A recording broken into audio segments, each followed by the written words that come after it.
RadioPirate.com. A definite breakthrough step in home entertainment.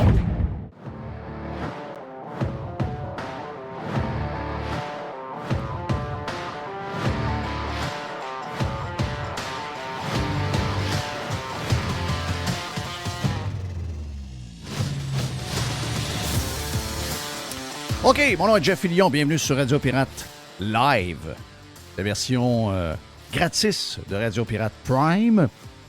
Et les gens, des fois, se demandent, ouais, est-ce que c'est le même podcast? Faites un bout, vous continuez? Comment ça marche? C'est deux podcasts complètement différents, OK? Celui-là, c'est un podcast qu'on appelle Sauce FM, donc un peu plus radio traditionnel, tandis que l'autre, c'est plus style podcast. On fume des cigarettes, on prend de la bière, on est dans le divan, on joue après les ongles d'orteil. Donc, c'est un podcast plus traditionnel qu'on vous offre sur Radio Pirate Prime. En principe, on essaie de vous faire 2h15, 2h20, mais vu qu'on est complètement indiscipliné, on fait du 2h30 et aujourd'hui, on a fait un 2h quasiment 50 avec plein de grands gueules. Jerry, la première grand gueule de la gang. Ensuite, Stéphane Bruyère qui est avec nous autres encore en ce moment live. Au moment où on se parle, Steph, t'es salué, stéphanebruyère.com si vous avez besoin d'hypothèque. Je sais que c'est en ce moment le bordel pour les gens qui veulent refinancer. Donc, notre chum Steph est dans le coin avec nous autres. Si vous avez des choses à lui demander, vous l'appelez au 266-6666. Est-ce que j'ai le bon numéro, Steph? Oui, je pense que oui. Ensuite, notre Jay the Pilot national est avec nous autres également. Mr. White, MW, est in the house en train de s'occuper de toute la poutine, toute la patente. Stand-by, on a Joe Hamel, qui est une autre grand gueule qui va venir nous jaser tantôt sur Radio Pirate Live. En passant, si vous êtes un amateur de Radio Pirate, vous n'êtes pas membre, il y a un moyen de donner à notre bonne cause. Vous allez sur radiopirate.com, il y a une place pour faire des petits cadeaux. Et si vous voulez faire un cadeau à quelqu'un également, des abonnements, on a un abonnement, vous allez sur la section abonnement de radiopirate.com. Et l'abonnement mensuel en ce moment, si vous le donnez en cadeau, vous pouvez cliquer sur Gift. Vous pouvez le donner à quelqu'un en cadeau.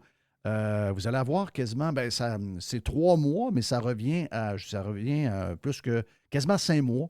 C'est parce que le temps des fêtes, on n'est pas là pendant 2 semaines. Donc, le 3 mois en question va commencer le 6 février pour se terminer le 6 mai. Donc, pour quelques piastres, ça vous donne beaucoup de mois de radio pirate. Si vous voulez le donner en cadeau, vous pouvez donner 6 mois, si vous pouvez donner 1 an, comme vous voulez, mais c'est la même stratégie, ça commence plus tard. Donc, pendant quelques semaines jusqu'à Noël, vous avez ce deal-là qui est disponible sur radiopirate.com. Jerry, t'es de bonne humeur, mon ami Jerry? Très de bonne humeur, très, très de bonne humeur. On n'a pas encore installé les caméras dans le... Bien, elles sont installées, mais elles ne sont pas opérationnelles dans le studio de radiopirate.com.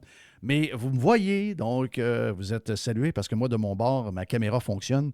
Donc, les boys, moi, je me vois, vous me voyez, mais je m'ennuie de vous autres. J'ai hâte de vous voir, j'ai hâte de voir ce qui se passe dans le studio. Est-ce qu'on a du soleil aujourd'hui? Qu'est-ce qui arrive avec la température? Journée magnifique, soleil, pas si froid que ça quand même, mais vraiment, c'est une vraie belle journée. Oui, comme je disais hier, ce matin, la c'était pas chaud. température s'en va en s'améliorant d'ici le reste de la semaine pour la température en tant que telle. Donc, il faisait froid hier et avant-hier, cette nuit, mais là, ça va s'améliorer. Mais la neige, donc on est stand-by pour ce gros système-là qui s'en vient. Si jamais, comme je le disais hier, vous voulez avoir plus de détails sur les quantités de neige qui vont tomber à l'endroit où vous êtes, allez voir les cartes de Carlos Ramirez qui va nous mettre à jour à partir du quand le système va s'approcher. Connaissant Carlos, il ne me l'a pas dit, il ne me l'a pas écrit, mais connaissant Carlos, il va mettre ça sur, je vous dirais, sur son Twitter. Il a mis d'ailleurs un avant-goût de ce qui nous attend le 24 et 25, donc pour les climatiques anxieux. Comme les gens qui sont à la COP 15, qui est un genre de party cupcake à Montréal. Ces gens-là, si vous êtes stressés en ce moment, dites-vous que le 24 et le 25 décembre, un peu partout où vous allez être dans l'hémisphère de l'Amérique du Nord, comme un peu l'Europe vit en ce moment, vous allez avoir un blast polaire qui est quand même assez intense. Donc, si vous êtes prévu d'aller, je ne sais pas moi, Floride, Cuba, peut-être même le bout de Cancun, amenez-vous donc un petit hoodie pour la journée du 24 et du 25. Ça risque d'être froid partout sur la boule, spécifiquement, bien sûr. Plus vous êtes au nord, vous allez comprendre que ce ne sera pas 18 degrés au lieu de 25, ça va être moins 25 au lieu de moins 12. Donc, c'est la température qu'on devrait avoir dans le temps de Noël. Donc, les gens sont comme un peu surpris quand on annonce des temps froids, comme si le temps froid n'était pas normal en hiver. Mais c'est l'hiver, Chris. Donc, je veux dire, arrêtez de penser que tout ce qu'on vous raconte, c'est la vérité. Là. Je veux dire, il y a des gens qui jouent avec vous pour être certains que vous allez être de bons esclaves, puis que vous allez tout faire ce qu'eux ont envie que vous fassiez ou pas faire, en fait. Donc, mais la réalité, c'est que la vie ne change pas bien. Si le climat change, c'est un long processus. Et la réalité, c'est que c'est l'hiver. Donc, préparez-vous en conséquence. Quoi de neuf de ton côté, mon ami Jerry? Qu'est-ce qui se passe de ton bord? Ben là, je viens de voir une nouvelle qui vient de tomber là. Ça, il n'y a pas de surprise. Là. Ça, là, on le savait. Quand est arrivée l'histoire du pot, l'histoire du pot, tu sais, on va avoir... Le gouvernement du Québec s'est mis le nez dans une patente qui n'avait pas d'affaires. Normalement, il aurait dû... Si vous voulez vendre du pot, vendez du pot, c'est fini là. Là, ils ont voulu nationaliser ça. Ils ont voulu embarquer là-dedans. Et là, on le savait. Je dis, à un moment donné, puis c'est quand ils ont commencé, les magasins de potes, les employés ne gagnaient pas une fortune. Je ne parle pas des boss, je te parle de ceux qui travaillent dans la boutique. Là. Au début, c'était comme drôle, là, parce que tu vois, c'est du monde qui ne gagne pas trop cher. Mais là, à la longue, le monde, ils veulent avoir de l'argent. Ils vont toujours se comparer. Ils vont mettre le pied dans la place. Puis la première chose qu'ils vont faire, c'est qu'ils vont se comparer avec la SAQ, même si les revenus entre les deux sont complètement disproportionnés. La première chose qu'ils vont faire, c'est qu'ils vont commencer à 17-18 $. Ils vont se syndiquer. Et la première affaire, c'est qu'ils vont prendre la convention collective de la SAQ qui est là depuis 1000 ans et ils vont vouloir avoir la même. Bien, c'est ça qui se passe présentement. Donc, je pense qu'il y a 22 succursales qui ont un genre de syndicat à part. Les autres, ils sont comme négociés à part. Donc, eux autres sont en grève depuis le mois de mai. Quand même un bout, pareil. Puis là, ils viennent de voter, justement, à 94 %. Ils ont refusé les offres du gouvernement. Donc, ils continuent la grève. Ils veulent... Ce que les employés de la SAC gagnent, c'est ça qu'ils veulent. Mais pourquoi qu'ils ne mergent pas? Pourquoi qu'ils ne fusionnent pas tant qu'à y être? Pourquoi tu n'as pas une SAQ DC? Ouais. Puis tu achètes du vin et du pot, puis tu sais que quand tu achètes ton vin là, tu te fais fourrer. Puis tu achètes ton pot là, tu te fais fourrer. Jusqu'au temps que tu découvres que si tu t'en fais venir de BC par Post Canada, tu vas payer moins cher. Ou encore que si tu vas au bar au coin de la rue, les gangs de rue ou encore la mafia vont t'en faire du meilleur pour la moitié du prix. Ce qu'ils devraient faire pour vrai, là, c'est des magasins d'alcool avec du pot dedans puis des machines. Des machines à poker. Oui. Donc, tu vas là, Christophe, tu te gèles la fraise, tu te saoules la gueule puis tu vides tes poches de la machine. C'est correct? En fait, regarde, mettons ça plus large. Moi, je mettrais tout ce que le gouvernement nous vend puis qu'il nous fourre à la même place. Un genre de gros centre d'achat. On appelle ça le centre d'achat pour les crosseurs. C'est ça. Le cross Hashtag salut shopping. crosseur. Hashtag salut crosseur. Oui, exact. Le centre d'achat Salut Crosseur. Galerie La Crosse. Jeff, ça peut être la grosseur de la SAQ dépôt. T'achètes ta bière là, t'achètes ton vin, t'achètes ton rhum, t'achètes ton pot, t'achètes ton poulet, t'achètes ton fromage, t'achètes le pain, le lait. Tout ce qui est disproportionné par rapport aux autres, c'est vendu par le gouvernement à la même place. Le gaz? Ça prend des pompes. Ah, tu l'as dit. Oui. Oui. Ça prend des pompes à gaz. Et t'appelles le magasin Salut Crosseur. Ça peut être la grosseur d'un SAQ dépôt pour que je puisse avoir mon 15 %? Ton 15 %, ce qu'on va faire, c'est qu'on va augmenter les prix de 25 pour on va faire semblant que tu économises 15. Oui, c'est ça l'histoire, la carte. Là. Merci. La carte à points, c'est ça. Là. Ben oui. C'est une illusion. Alors, moi, quand quelqu'un à SAQ dépôt me dit qu'ils avaient économisé, mais ils ne le disent plus non plus, non, parce que d'après moi, je ne suis pas le seul à l'avoir dit. Là. Vous avez économisé 27 $ aujourd'hui. Je n'ai pas économisé 27 $. Sacrément, j'ai Internet. Je sais que j'ai une fois payé 75 $ de plus. Laisse-moi patience. Donc, d'après moi, ça l'ont fait dire par plusieurs parce qu'ils ne le disent plus, ça. Ils ont comme réfléchi un peu leur affaire puis ils se sont dit, ouais, finalement, c'est pas une bonne idée, On les fourre 15 % de moins, mais on les fourre encore pas mal. Donc, ce serait une bonne idée, ça. Oui, c'est une bonne idée. Un genre de centre d'achat. Ils vont avoir les conditions de la SAQ, c'est ça que tu me dis? Non, ils ont refusé les offres. Donc, ils veulent avoir... Non, ils n'ont pas accepté. Donc, ils vont passer le temps des fêtes en grève. Là. Ils n'ont pas accepté. Le gouvernement ne veut pas le donner, mais à un moment donné, ils vont le donner. Là. Ils n'auront pas le choix, ça c'est sûr, j'en suis convaincu. L'autre histoire... mais avant que tu ailles à l'autre, est-ce que tu as des détails sur le gars de FTX? Là, oui, frisé, c'est ça que je m'en vais. Fourré tout le monde. Ah, c'est là que tu vas, parfait. Oui, puisqu'on parle de crosse. Oui. C'est-à-dire, je voulais faire le lien entre les deux. Donc, salut crosseur. Sam Bankman, il a été arrêté aux Bahamas. Puis lui, il était aux Bahamas. Il y a des rumeurs, puis ça, je ne sais pas si c'est vrai, c'est des rumeurs. Il y a des rumeurs qui auraient peut-être tenté le terrain un peu avec pour aller crisser son camp à Cuba. Là. Parce que lui, il se sentait un peu à soupe chaude. Là. Mais là, il était arrêté aux Bahamas. Et là, le procureur de New York a déposé des accusations aujourd'hui. Là, je ne suis pas allé voir les détails de ça. Mais s'il y a une accusation de fraude et, mettons, qu'il est condamné, ben c'est la prison à vie. Là. Parce que le montant d'argent est astronomique. Donc, je ne sais pas les détails des accusations, mais ça sortait aujourd'hui. Comment ça mettre quelqu'un en prison à vie parce qu'il a volé des milliards de dollars? Si j'étais au Québec, on l'entrerait dans la prison, puis au bout de 2-3 ans, il y aurait une madame qui viendrait voir si finalement il y a de la pépène de tout ça. Puis s'il dit qu'il y a de la pépène, on le sort. Là. On a vu que la madame, là, il y a une madame qui braille en ce moment, là, qui dit, ben voyons donc, le gars qui a tué ma mère, son chum, là, qui l'a étranglé, il a fait ça en 2016, puis il va sortir de prison là. Come on. Ben, je pense que ça, c'est drôle. Les gens réagissent toujours quand les patentes leur arrivent à eux. C'est une chose qu'on jase depuis des années et des années à la place où on est en ce moment, la gang de pirates, on jase de ça. On a même eu un premier ministre, M. Harper, qui avait changé quelques règles et les gens trouvaient ça abominable. Oh, mais c'est terrible, on ne veut pas avoir le système de justice des États-Unis, on ne veut pas que ce soit une place qui réprimande tout le temps puis qu'on mette des gens, des humains dans des cages pour l'éternité. Mais là, boum, quand ça arrive, puis c'est quelqu'un dans ton entourage proche qui meurt, puis qui est tué par quelqu'un, et que finalement, le système fait la même chose qu'il fait tout le temps.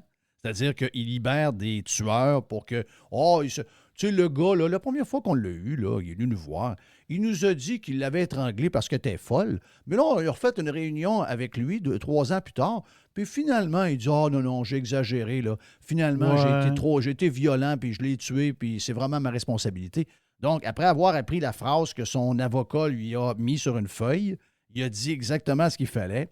Puis vu que nos prisons sont trop petites, puis il n'y a pas assez de place, bien, on va le libérer. Puis là, la madame a dit, mais voyons donc, elle dit, il a tué ma mère. Comment ça qu'il va être dehors dans 6 ans? Bien, il va être dehors parce que avant que ta mère meure, comme la majorité des Domiens, puis que quelqu'un soulevait ce point-là, il se faisait traiter de malade, il se faisait traiter d'Américain, puis il se faisait traiter de toi et non. Ben voyons, on ne veut pas vivre dans une place de même. Nous, ici, là, on veut donner une deuxième chance aux gens qui font un crime, OK? Ah! Donc, puis là, on se faisait traiter de tout et noir, c'est bien, lui, c'était Filion, puis toute cette gang-là, puis Harper, puis toute la gang de conservateurs, c'est tous des gens dangereux. Ils veulent l'État policier, puis ils veulent une place avec un système de justice sévère. Oui, c'est ce qu'on veut. Et là, c'est ça que tu veux. Mais quelle est la différence entre là et en 2010, quand on était de même, puis que les gens trouvaient... Ben, c'est juste que là, il y a quelqu'un qui a été tué proche d'elle par quelqu'un qui mérite d'être en prison pour 25 ans. Là, ça te touche. Oui, voilà. Mais ça, c'est ça. Pas juste pour la justice. C'est ça pour tout. Et d'ailleurs, dans les nouvelles domiennes du jour, il y a la grosse nouvelle du journal. Dans les nouvelles domiennes, une gondole qui tombe. Ensuite, une madame qui crisse la tête, une taloche à la tête de l'arbitre. Mais là, la nouvelle domienne du jour, qui... Hey, d'ailleurs, l'histoire de l'arbitre, là, le nombre de vidéos vues sur Twitter par celui qui a mis le vidéo de TVA. Je pense qu'il est rendu à 600 000 vues. Donc, c'est vraiment la nouvelle domienne du mois. Mais ce que je veux dire, c'est que on a eu la nouvelle du gars qui... Le gars, il mange rien, puis... Ben, en fait, c'est qu'il mange mal à l'hôpital. Bon, ça, c'est pas une grande nouvelle. Là. Je veux dire, ça, tout le monde sait que... L'hôpital, de quoi voulez-vous qu'on parle qui va bien à l'hôpital? Il n'y a rien qui va bien à l'hôpital. Il n'y a rien qui va bien. C'est pas un buffet gastronomique, là. On le sait, à l'hôpital, tu manges de la marde. OK? C'est dégueulasse. Désolé, là, c'est dégueulasse. Il n'y a pas de pâte de crabe, là. Il n'y a pas de pâte de crabe. Il y a pas de le poulet barbecue, il n'est pas vraiment bon non plus. Là. Donc, si vous voulez manger un bon poulet barbecue, vous allez chez Saint-Hubert ou encore prenez Benny, puis vous en amenez un si vous êtes un enfant qui aimait votre père, votre mère, vous amenez quelque chose. Mais là, la nouvelle domienne du jour est quand même spéciale. On le sait que les hôpitaux, c'est tout croche. On le sait que c'est sale. On sait que c'est désuet. On sait que la bouffe est dégueulasse. Mais on apprend que le gars, OK? Que sans doute, il y a un nom italien. Il est à Laval, mon feeling, c'est qu'il a probablement perdu ses élections. Il a voté libéral, mais peut-être qu'il a voté CAQ aussi, mais habituellement, les Italiens votent libéral. Mais libéral ou CAQ, là, c'est pas. Il n'y a pas une grande différence. C'est la même maudite affaire, là. Il y en a juste un qui veut que. C'est plus au niveau de l'immigration qui est différent. Le reste, c'est tout pareil. Donc, c'est des défenseurs du modèle. Donc, c'est des gens qui, libéral ou CAQ, eux autres, c'est continuons. Donc, ils ont continué. Donc, là, maintenant, on continue. Mais là, le système ne fait pas parce que la personne est à l'hôpital. Là, c'est à son tour. Oui, mais ça fait 25 ans que Filion, avec ses amis, ses chums à la radio, ils disent faut crisser le système à terre pour en bâtir un autre. Ah, Filion, lui, c'est dangereux, ça. Hein? C'est un gars bizarre, ça. C'est un gars. Mais j'ai jamais écouté. Ben là, finalement, c'est pas mal ce que Filion demande depuis 25 ans. Mais là, il est à l'hôpital. Ouais. Mais l'autre affaire, juste de même. Si tu ne manges pas d'oignons, tu es allergique supposément aux oignons. Il n'est pas allergique aux oignons, by the way. Là. Il n'est pas allergique. Il n'aime pas les oignons. Et lui, il veut avoir aucune bouffe avec des oignons. Oui. Mais là, il n'y a personne qui peut te servir. Là. La seule personne qui peut te servir, c'est ta fille qui va t'amener un sandwich au pain blanc avec de la mayonnaise du ballonné. Tu sais, parce que, d'après moi, même dans le ballonné, même des épices, il doit y avoir de la poudre d'oignon, là, c'est ça. D'après moi, il y a de la poudre d'oignon dans le ballonné, donc on est fourré pas à peu près. Là. Non, ça... Dans la chose à spaghetti, il y a de l'oignon. À un moment donné, l'oignon est partout. Là. Oui, mais ils m'ont servi des pâtes avec du jus de tomate. Mais oui, mais man, on peut pas te mettre de la sauce à spag, il y a de l'oignon dedans. C'est ça. Qu'est-ce que tu veux qu'on fasse? Je sais que ça a l'air fou quand tu regardes ça. Tu as une splouche de pâte avec du jus de tomate. Et ça a l'air louche quand tu le vois de même, mais qu'est-ce que tu veux? Ah oui, mais le gars se nourrit comme un enfant de 4 ans. C'est-à-dire qu'à sa fille, il amène qu'elle aille chez Costco, il était en spécial à 6,99, le gros pot de, je ne sais pas s'il l'est encore, là, mais pendant un bout, il était à 6,99, le gros pot, là, celui qu'il faut que tu traînes avec un trailer, le pot de beurre de pinot, là, que j'ai amené d'ailleurs à Mme Punisher en passant, parce que Mme Punisher est une maniaque du craft, donc elle n'avait pas dans son coin, j'en ai amené cette semaine. Mais tout ça pour dire que amène-y un pain blanc tranché avec une quarantaine de tranches, là, de long. Là. Oui. Un couteau. Oui. Un pot de beurre de pinot, puis il mangera avec ça. Là. Lui, on ne peut pas le servir. Là. Mais même dans un hôpital 5 étoiles comme nous, on veut, là, c'est compliqué. On ne peut pas le servir. Là. Mais ce qui est triste dans son cas, c'est M. Gagliano qui s'appelle, ce qui est triste, c'est que c'est un monsieur qui est condamné. Là. C'est un monsieur qui reste pas beaucoup de temps à vivre. Mais qu'est-ce qui est triste, c'est... tous les Québécois, c'est triste pour eux autres. Là. Parce que lui, il dit... Non. Ça fait... Attends un peu. Non, lui, il dit... J'ai travaillé pendant 60 ans pour payer des taxes puis des impôts pour contribuer au système. Je suis désolé, j'ai mon sac à pitié est très, très, très... Il n'y a plus de pitié dedans. Ils ont à chaque fois qu'on leur a demandé de changer, ils ont fait dans le short. Ils sont fiers de ce modèle-là. Tu sais, je veux dire, je peux bien avoir de la pitié, mais je veux dire, c'est ça qu'ils voulaient. Qu'est-ce que tu veux que je te dise? Moi, j'aimerais ça te dire, hey, ça me fait vraiment de la peine. Moi, je pense que si toi, t'es malade, je vais avoir de la peine pour toi parce que toi, tu ne l'as pas demandé. Moi, je ne l'ai pas demandé. Moi, je veux que ça change. Moi, j'ai voté pour un gars qui veut que ça change, puis El Ayoubi voulait que ça change. Puis il y avait des idées. C'est sûr que quand tu veux changer un système de même sclérosé, Jeff, tu le sais que ça ne se fait pas overnight. Mais quand même, quand tu as un début de changement, au moins, tu te dis, on va voir quelque chose de différent dans notre vie là, avant qu'on crève. Mais là, ça ne changera pas. Là. Non. C'est ça, là. C'est ça. Je suis désolé, là. Mais si on a de la pitié à chaque fois qu'on entend une histoire atroce de même, on ne réglera rien. T'sais, à un moment donné, il faut... Si tu répètes toujours les mêmes erreurs, puis là, c'est parce que c'est un signe d'intelligence à un moment donné. Là. Les tests de QI, il y en a tous les jours. Là. Un carrefour avec des tests, là, c'est à tous les jours que ça arrive. Et le peuple, il est testé à chaque jour, pas juste une fois par 4 ans aux élections, il est testé régulièrement. OK? Puis, malheureusement, il prend ça avec un grain de sel ou il n'est pas bright ou je sais pas, ou il n'y a pas de cœur. Mais c'est bizarre. Les deux histoires que je viens de te donner là, c'est des histoires tristes. Mais ce n'est pas des affaires qu'on parle depuis la dernière élection avec le Parti conservateur. C'est pas arrivé là. Je veux dire, moi, j'ai bâti ma business de gars de radio avec ces idées-là.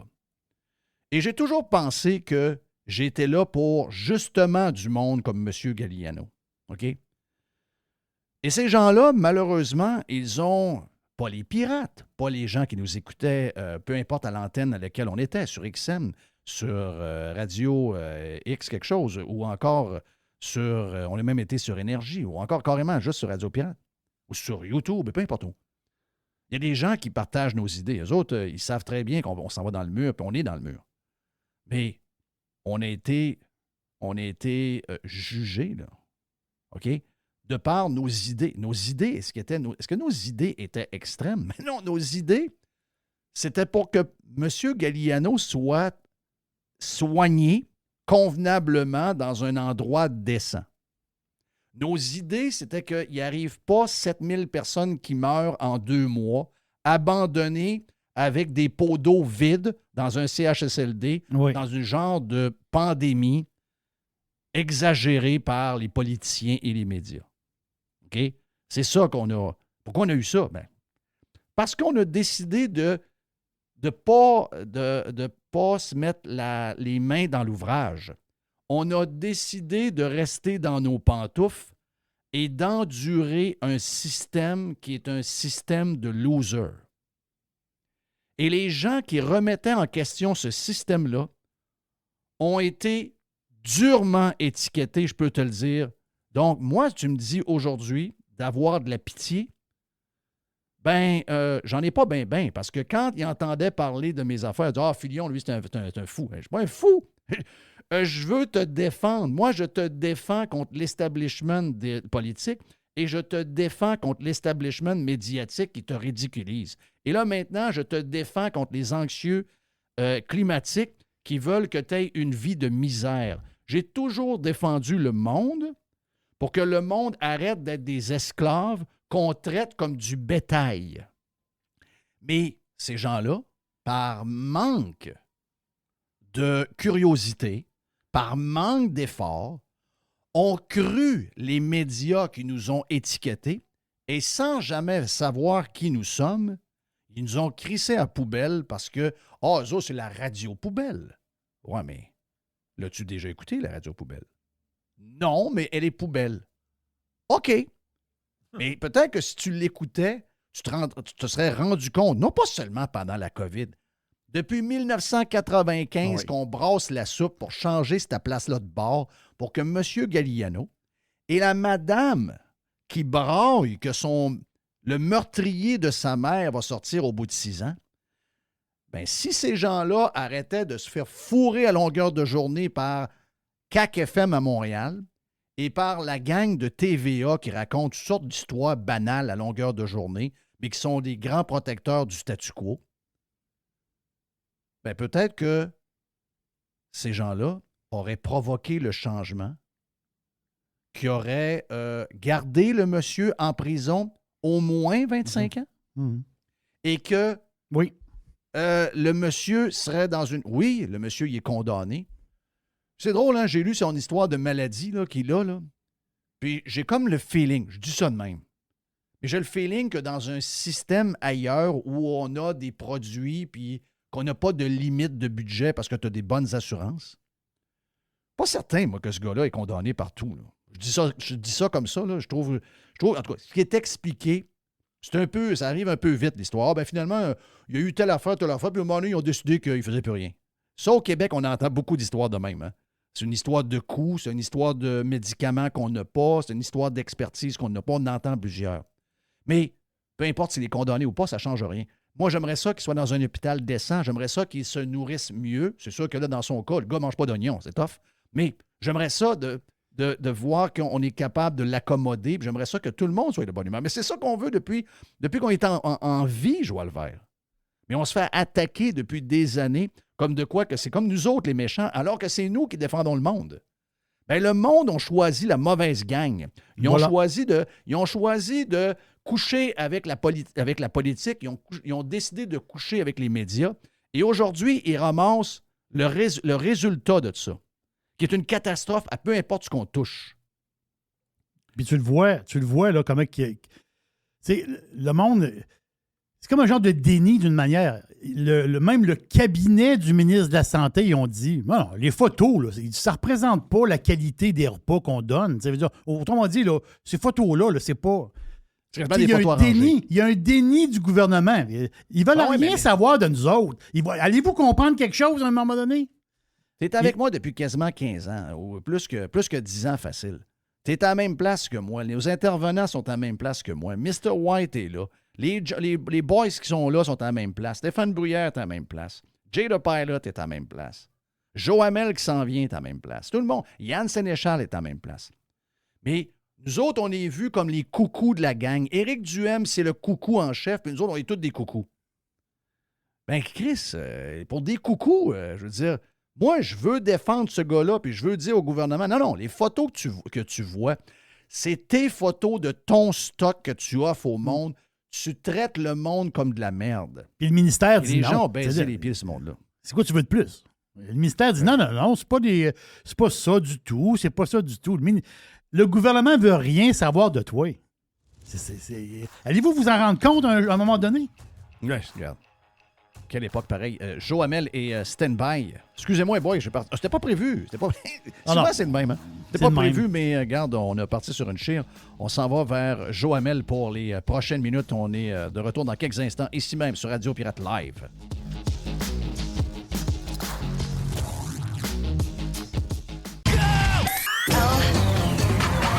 Radiopirate.com.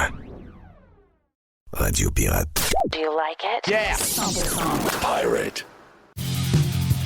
OK, le retour sur Radio Pirate Live. Mardi, c'est le fun. Hey, demain, mercredi, on a Régent Tremblay qui va peut-être nous parler de son article de ce matin. Il va nous parler du succès. Je pense que Mathias Brunet et Pierre Gervais, jusqu'à maintenant, se tapent à deux un 250 000 $. C'est très rare dans l'édition au Québec, ce genre de succès-là. Ça prend un livre sur le hockey pour faire lire les Québécois. C'est quand même spécial. OK. C'est un très bon livre en passant. Là, regarde, je vous le conseille. C'est un petit 3-4 heures de plaisir pour plusieurs amateurs de hockey, dépendamment de l'époque que vous aimez. Il y en a pour tous les goûts. Il y a aujourd'hui, mais il y a hier également. Joe Hamel est avec nous. Joe, t'es salué, mon ami. On a beaucoup de choses à jaser ce midi ensemble. On commence par tout ce qui se passe avec Twitter. En fait, il n'y a pas... Je vous dirais qu'il n'y a quasiment pas une heure sans qu'on n'ait pas quelque chose sur Twitter. Hier, la réunion du genre de conseil de sages qui a été annulée. Les gens ont été crissés dehors en même temps. On a toutes les histoires sur la pédophilie qui sont sorties. Musk a fait un grand nettoyage là-dedans, alors que c'était complètement laissé... personne ne s'en occupait, en fait, parce que tous les woke démocrates chez Twitter s'occupaient juste à vérifier tous les discours des gens de droite et des républicains sur le web, donc en fait sur Twitter, et toutes les histoires de pédos, ça leur dérangeait pas bien. Donc ça brasse pas mal avec Twitter, m'a dire de quoi. Et là, en plus, si tu rajoutes la nouvelle domienne du jour, qui est arrivée hier, Guillaume Lepage, qui a pas assez bright avec le nombre de followers qu'il a pour... je te dirais, sécuriser son compte et s'assurer que son Twitter et son numéro de passe soit très compliqué et changé chaque semaine. On s'entend que quand vous êtes une personnalité publique, c'est des choses de base. Donc là, on a la patente en plus de Guillaume Lepage à la sauce domienne. L'histoire de Twitter, elle est extraordinaire. Là. Écoute, c'est un excellent développement, je pense. Après les 2 années de merde qu'on vient de vivre... Je te dirais que c'est un petit cadeau qu'on a là, de voir Musk. Et on est en train de se demander aussi si tu as acheté Twitter juste pour pas faire le clean-up qu'on voit actuellement. Et c'est pratiquement un combat civilisationnel là, qu'il est en train de faire, envers et contre tous. C'est très intéressant de voir ça. Le Twitter Files Part 5, là, le 5e partie qui a été publié, je pense, hier ou avant-hier. Écoute, j'ai perdu un petit peu le fil.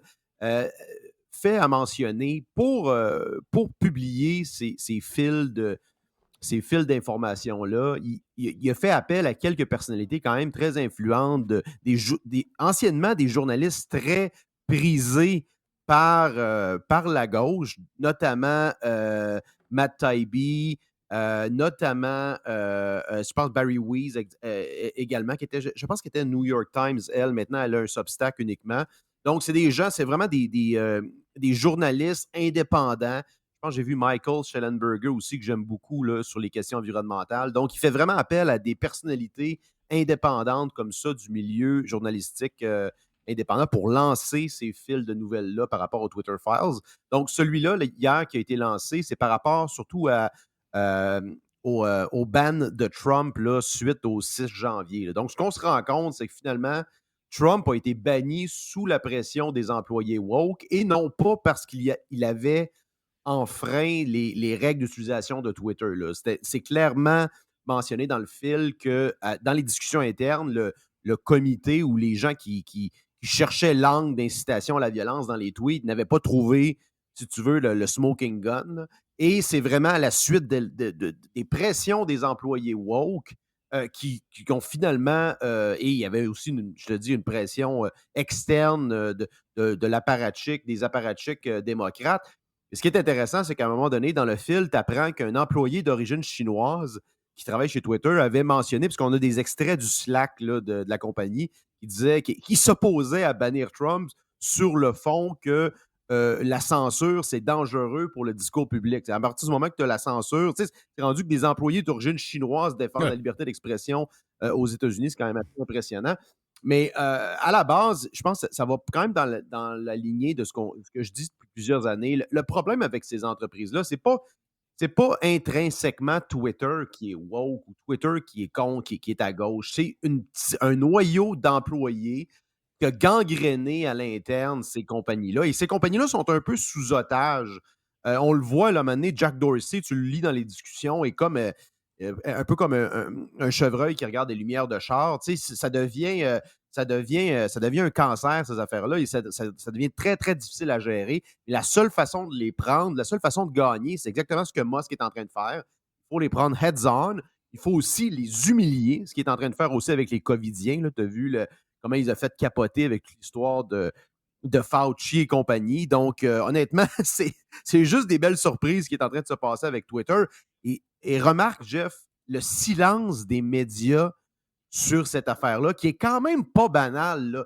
Là. Que vous soyez ou non un fan de Trump, c'est pas important. Il y a quand même un président américain qui a été banni d'un réseau social. Rajoute à ça. Sur des bases purement... Rajoute à ça. Pendant ce temps-là, tu as des leaders talibans, tu as des leaders de ISIS sur la plateforme, tu as des gens douteux comme Maduro, tu as plein de monde là, qui utilise la plateforme, et tu as le président des États-Unis qui a été...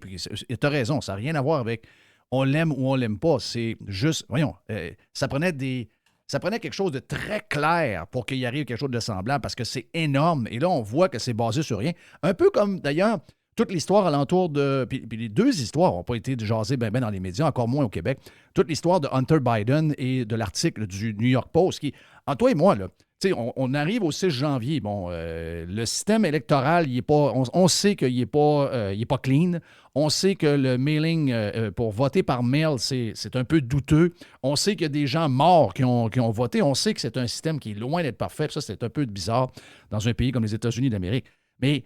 avant d'arriver au 6 janvier, avant que tout le monde se pose des questions, est-ce que l'élection a été volée? Bon, avant ça, moi, je pense que l'histoire de Hunter Biden, qui a été censuré à 100% en fermant le compte Twitter d'un des comptes les plus populaires de tous les médias américains, celui du New York Post. Regardez les réactions sur le New York Post, peu importe l'article qu'ils vont faire.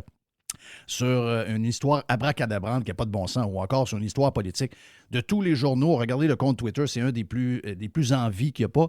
Et ils ont fermé pendant quelques jours, dans le dos de Jack Dorsey, justement, sur des histoires un peu flyées, comme de quoi que les images auraient été volées, hackées à l'intérieur du...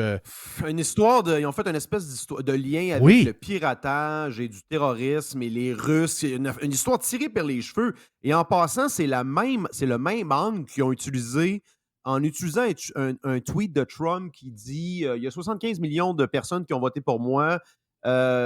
Laissez pas les patriotes américains, quelque chose comme ça. Là. Puis là, les woke ont utilisé le terme les patriotes américains comme s'ils faisaient référence à une espèce de groupe terroriste. Non, mais des patriotes américains, je veux dire, c'est dans le discours politique républicain de droite forever. Là, ça n'a rien à voir avec... Eux, ils ont fait le lien avec l'histoire du 6 janvier, mais ça n'a aucun lien, là, je veux dire. Ça n'a aucun rapport. Ça a zéro rapport.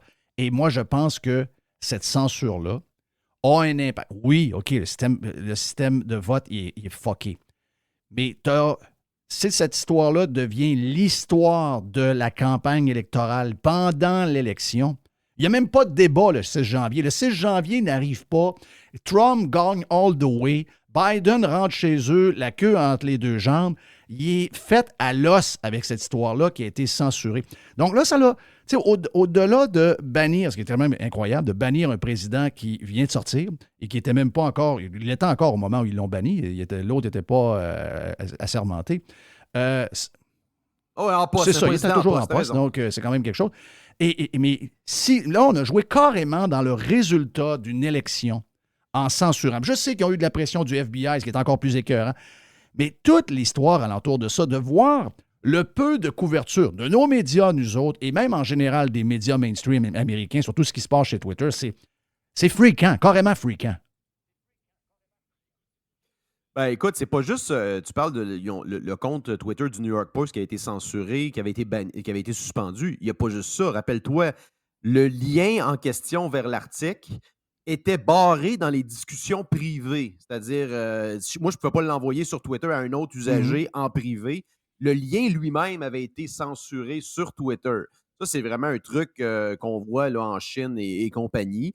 Et je ne sais pas si tu as vu, je pense dans le premier ou dans le deuxième Twitter file, ils montraient l'espèce de panneau de contrôle qu'ont les modérateurs de Twitter. Ils ont accès, en passant, aux messages privés de tout le monde. Là. C'est vraiment, tout un apparatus de surveillance et de contrôle qui a été mis en place. Et là, je pense, ce qui est intéressant, c'est que Musk dit qu'il allait avoir un update bientôt qui va permettre aux gens de voir comment ils étaient flagués par les soi-disant modérateurs. Là. Donc, on va pouvoir voir quelles sont les étiquettes qui étaient à côté sur votre compte, là, etc.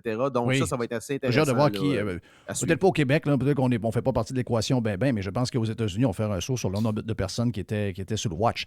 Tu as parlé de Substack, OK? C'est quelque chose qu'on voit de plus en plus pour les gens qui sont curieux et qui aiment avoir de l'information qui n'est pas liée à des grands groupes de médias. Il y a des freelancers là-dedans qui ont toujours été à l'emploi. Il y a des nouveaux journalistes aussi. Mais il y a aussi des journalistes chevronnés qui utilisent Substack, qui est une plateforme pour partir un genre de journal plus personnalisé pour le journaliste qui veut le faire. Si cette plateforme-là trouve un moyen, et je sais que pour le Québec, ce sera toujours un défi parce qu'on n'est pas nombreux, là, mais pour le reste du monde, parlons globalement, s'il y a un moyen pour ces artisans-là de faire beaucoup d'argent avec Substack en fonction du succès qu'ils ont, le nombre de clics qu'ils peuvent avoir. Parce que quand on regarde ça, la big picture, c'est comment on fait pour, d'une certaine manière, sauver la démocratie. C'est un peu de quoi on a peur quand on voit tout ce qui se passe. Moi, je pense que ça passe par une diversité des médias. Souvent, on s'attend à un gros groupe qui va être un genre d'autres Fox News. On parle souvent au Québec de qu'est-ce qu'on doit faire avec les médias pour contrebalancer ce qui nous est proposé à chaque jour. Mais si on est capable, avec des plateformes comme Substack, et ce qu'on fait un peu avec les podcasts et YouTube, etc., et que de plus en plus de journalistes vont pouvoir quitter leur emploi où ils sont carrément des esclaves des propriétaires et de la ligne directrice du journal, et que là, finalement, on libère ces gens-là, ils deviennent complètement libres d'écrire ce qu'ils veulent. Je pense que ça peut être, on le voit là, ça peut être quelque chose qui révolutionne l'information si on est capable de trouver un moyen de bien payer ces gens-là. Je ne sais pas, je ne connais pas le système de fonctionnement, mais... Ben, c'est un peu ça. Regarde un gars comme Matt Taibbi, je pense qu'il était à The Intercept avec Glenn Greenwald, un autre déchu de la gauche qui est rendu à droite et qui est très populaire aussi avec un Substack. Je pense que Matt Taibbi fait probablement plusieurs millions par année là, avec Substack. Même chose avec Barry Weiss, là, qui était, je pense, au New York Times, fait probablement plus d'argent maintenant sur Substack. Je l'avais mentionné précédemment. Comment tu penses que Patrick Lagacé ferait par année sur un Substack? Moi, je pense que ce gars-là fait 15-20 000 par année avec sa base de fans. Ces gens-là sont maintenus en vie. C'est des gens qui ont des carrières qui sont maintenus en vie par les médias subventionnés, qui sont subventionnés directement et indirectement. Le problème, c'est justement ces antennes médias-là qui maintiennent en place les canards boiteux et limitent l'expression. Tu sais, je regarde un gars comme Jérôme Blanchet-Gravel. C'est un gars qui, à une certaine époque, aurait probablement écrit dans Le Devoir ou aurait probablement une plume dans un des grands journaux du Québec. C'est des gens maintenant qui sont confinés dans les médias indépendants, ce qui est tout à leur honneur, mais on voit justement que les voix indépendantes qui ont du chien sont écartées. Tu sais, tu as Bocoté de temps en temps qui dépasse un petit peu, mais généralement, là, va suivre la ligne caribou pour plaire à Québécois. Ben, lui-même étant un caribou, on s'entend. Mais tu sais, je regarde récemment, il y avait Pet and Fuse sur le masque, etc. Mais c'est très, très rare qu'on voit des gens comme ça s'exprimer là, en dehors des lignes directrices là, de ces Mathieu médias-là. Bocoté, la seule raison pourquoi il est toléré encore, probablement que la direction qui opère à chaque jour le journal l'aurait tassé comme ils en ont tassé d'autres, mais c'est que c'est un des meilleurs amis du propriétaire. Donc, PKP a quelques amis proches. Mathieu Bocoté fait partie de ce groupe de 5-6 personnes avec qui il s'entend bien. C'est pour ça que Mathieu Bocoté a cette liberté-là, même si effectivement, il y a un côté très, très caribou. Hey, j'ai hâte de t'entendre sur ton autre sujet. Tu me parles d'inflation d'une nouvelle, avec une nouvelle manière. Vas-y donc, on t'écoute là-dessus. Ben, ça, c'est quand même incroyable. Puis ça, je le voyais un peu venir. Dans le fond, c'est que l'inflation sont en train de le spinner. Et tu regardes aussi le langage des banques centrales. J'écoutais Tiff Maclean, là, qui est le gouverneur de la Banque du Canada, disait que quand il parle de l'inflation, il parle toujours comme si c'était une espèce de fléau naturel. Tu sais, l'inflation, ça nous tombe dessus, Jeff, Oui. comme la grêle. Tu sais, la grêle, comment ça arrive vite, là, t'es dehors, mais whoop, il se met à grêler. Mais l'inflation, c'est arrivé de même. Tu sais, c'est comme, whoop, tu sais, on dépense des trillions de dollars. L'Occident a dépensé des trillions de dollars imprimés à partir de rien pour financer les politiques délirantes covidiennes. Et, whoop, soudainement, l'inflation est arrivée, toi, entre guillemets, à cause de la guerre en Ukraine, comme par hasard. Tu sais. Donc, c'est assez intéressant de voir le langage qu'ils utilisent. Et là, tu as toutes les espèces de NPC journalistes, la presse hier qui parlait de combattre le fléau de l'épidémie de l'inflation. Là, ils sont en train de faire un parallèle avec la pandémie, comme quoi que c'est une espèce de fléau naturel, comme quoi il faut combattre. C'est comme, Jeff, si je te dis, mettons, demain matin, écoute, on vire une grosse brosse à soir, puis demain matin, je te parle du fléau de mon hangover, des maux de tête, j'ai mal au cœur, etc. Mais on ne fait pas référence aux 10 shots de Jameson puis à la quinzaine de bières qu'on a bu hier. C'est ça. C'est comme s'il n'y avait aucun lien entre les deux. Tu sais, c'est deux éléments complètement disparates. Il n'y a pas de lien, il n'y a pas de cause à effet entre les deux. On traite les affaires complètement différemment, comme si c'était pas lié. C'est exactement ce qui est en train de se passer avec l'inflation. Et je lisais, tu as vu ce que j'ai posté dans le groupe, là, c'est devenu même officiel comme chiffre. On en parlait entre 15 et 25 % de la facture d'épicerie. C'est autour de ça, là, officiellement, la facture. Et ça, c'est les plus pauvres là, qui payent ça. Là. C'est les plus pauvres qui payent la facture. Ben, les plus riches aussi, mais je veux dire, ça affecte moins leur niveau de vie, dans le sens qu'ils ne sont pas à 25 % près là, sur leur facture d'épicerie. Mais l'historique covidienne que la plupart de ces gens-là ont soutenu à différents niveaux a causé ça directement, comme le fait de virer une brosse cause un hangover le lendemain matin. C'est exactement le même principe. Oui, il faut dire, Joe, aussi que les journalistes en général, à part quelques-uns, je souligner entre autres le travail de quelques-uns au niveau économique qui font une job, dont David Descoteaux qui fait une job extraordinaire, qui est un bon pirate. Mais les autres, là, économie, inflation, maths, chiffres en général, c'est pas facile. Ils ont de la misère. Je pense qu'ils ont de la misère à comprendre un peu ce qui se passe. Mais tu as raison, ils ont comme l'impression que l'inflation arrive comme la pluie arrive. Oh, mais il fait beau. Puis à un moment donné, il pleut, donc c'est niaiseux de même. Hey, pour finir, Joe, j'aimerais t'entendre sur... on a jasé une couple de fois du gars de FTX. C'est juste qu'il y a eu des développements. Hier, ça va être pogné aux Bahamas. Jerry nous disait qu'il y a des rumeurs qui disent qu'il a essayé de s'en aller se cacher à Cuba. Il y avait peut-être une terre pas pire aussi, peut-être en Russie pour lui. Mais ça a été long pareil. Et est-ce que c'est complotiste de penser qu'avec ses liens avec le Parti démocrate, il a été épargné puis il a pu être au loin où ça a été un problème administratif entre le Bahamas et les États-Unis pour être capable d'aller le chercher? Je sais que c'est plus compliqué entre les deux pays si vous avez quelqu'un à arrêter. Tu vois quoi de cette histoire-là là, qui a pris quand même beaucoup de temps? Les gens qui ont mis beaucoup d'argent étant en sacrament. Ils disent, voyons, comment ça, ce gars-là n'est pas en prison encore? Oui, il y a probablement justement l'aspect d'extradition qui est probablement plus compliqué. Là. Je ne sais pas c'est quoi l'entente entre les Bahamas et les États-Unis. Je ne suis pas au courant non plus de l'histoire de Cuba, mais c'est sûr que ce gars-là sentait la soupe chaude. Là. Il avait tenté de lever un financement aussi là, vers la fin. Il sentait que justement, il avait besoin d'argent. Parce que dans le fond, ça, tant qu'il y a de l'argent dans les coffres, entre guillemets, le scam peut se perpétuer. Là. C'est un peu le cas d'ailleurs, rappelle-toi, le gars du Nasdaq, comment il s'appelait? Même chose avec Norbourg et compagnie, c'est toujours la même chose. Tant qu'il y a de l'argent qui rentre, tu es capable de perpétuer le scam. Madoff.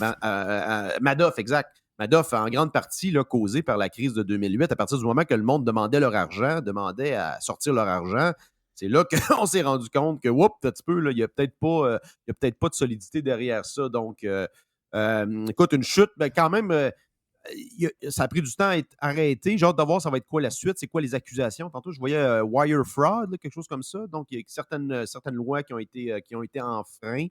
Même s'il était sur le territoire là, des Bahamas, il y a certaines lois américaines là, qui rentreraient en ligne de compte. Donc à suivre, là, j'ai probablement peut-être quelques centaines d'années en prison. Là, oui. C'est le genre de sentence, généralement, pour les crimes financiers aux États-Unis. Là, ils ne font pas de quartier là-dessus. Mais j'ai un petit quelque chose pour vous autres, pour s'amuser. Il faut toujours s'amuser quelque part. Si vous allez sur Albany, Bahamas, Albany, avec un Y, Bahamas, vous allez voir un complexe tout à fait de toute beauté. Jeff, il y a un tournoi de golf Tiger qui Woods. se fait là. Je pense une fois par année. Exactement ça. C'est un golf qui est designé par Ernie Els. Donc, c'est une place tout à fait extraordinaire. Il y a des résidences. C'est quasiment une ville, villas, c'est quasiment une condos. ville privée. Là. C'est très, très riche. Oui. C'est de toute beauté. Et Bankman était là. C'est là qu'il s'est fait arrêter. Pourquoi? Parce que il est propriétaire, je pense que c'était FTX ou une de ses filiales, je ne sais pas trop, là.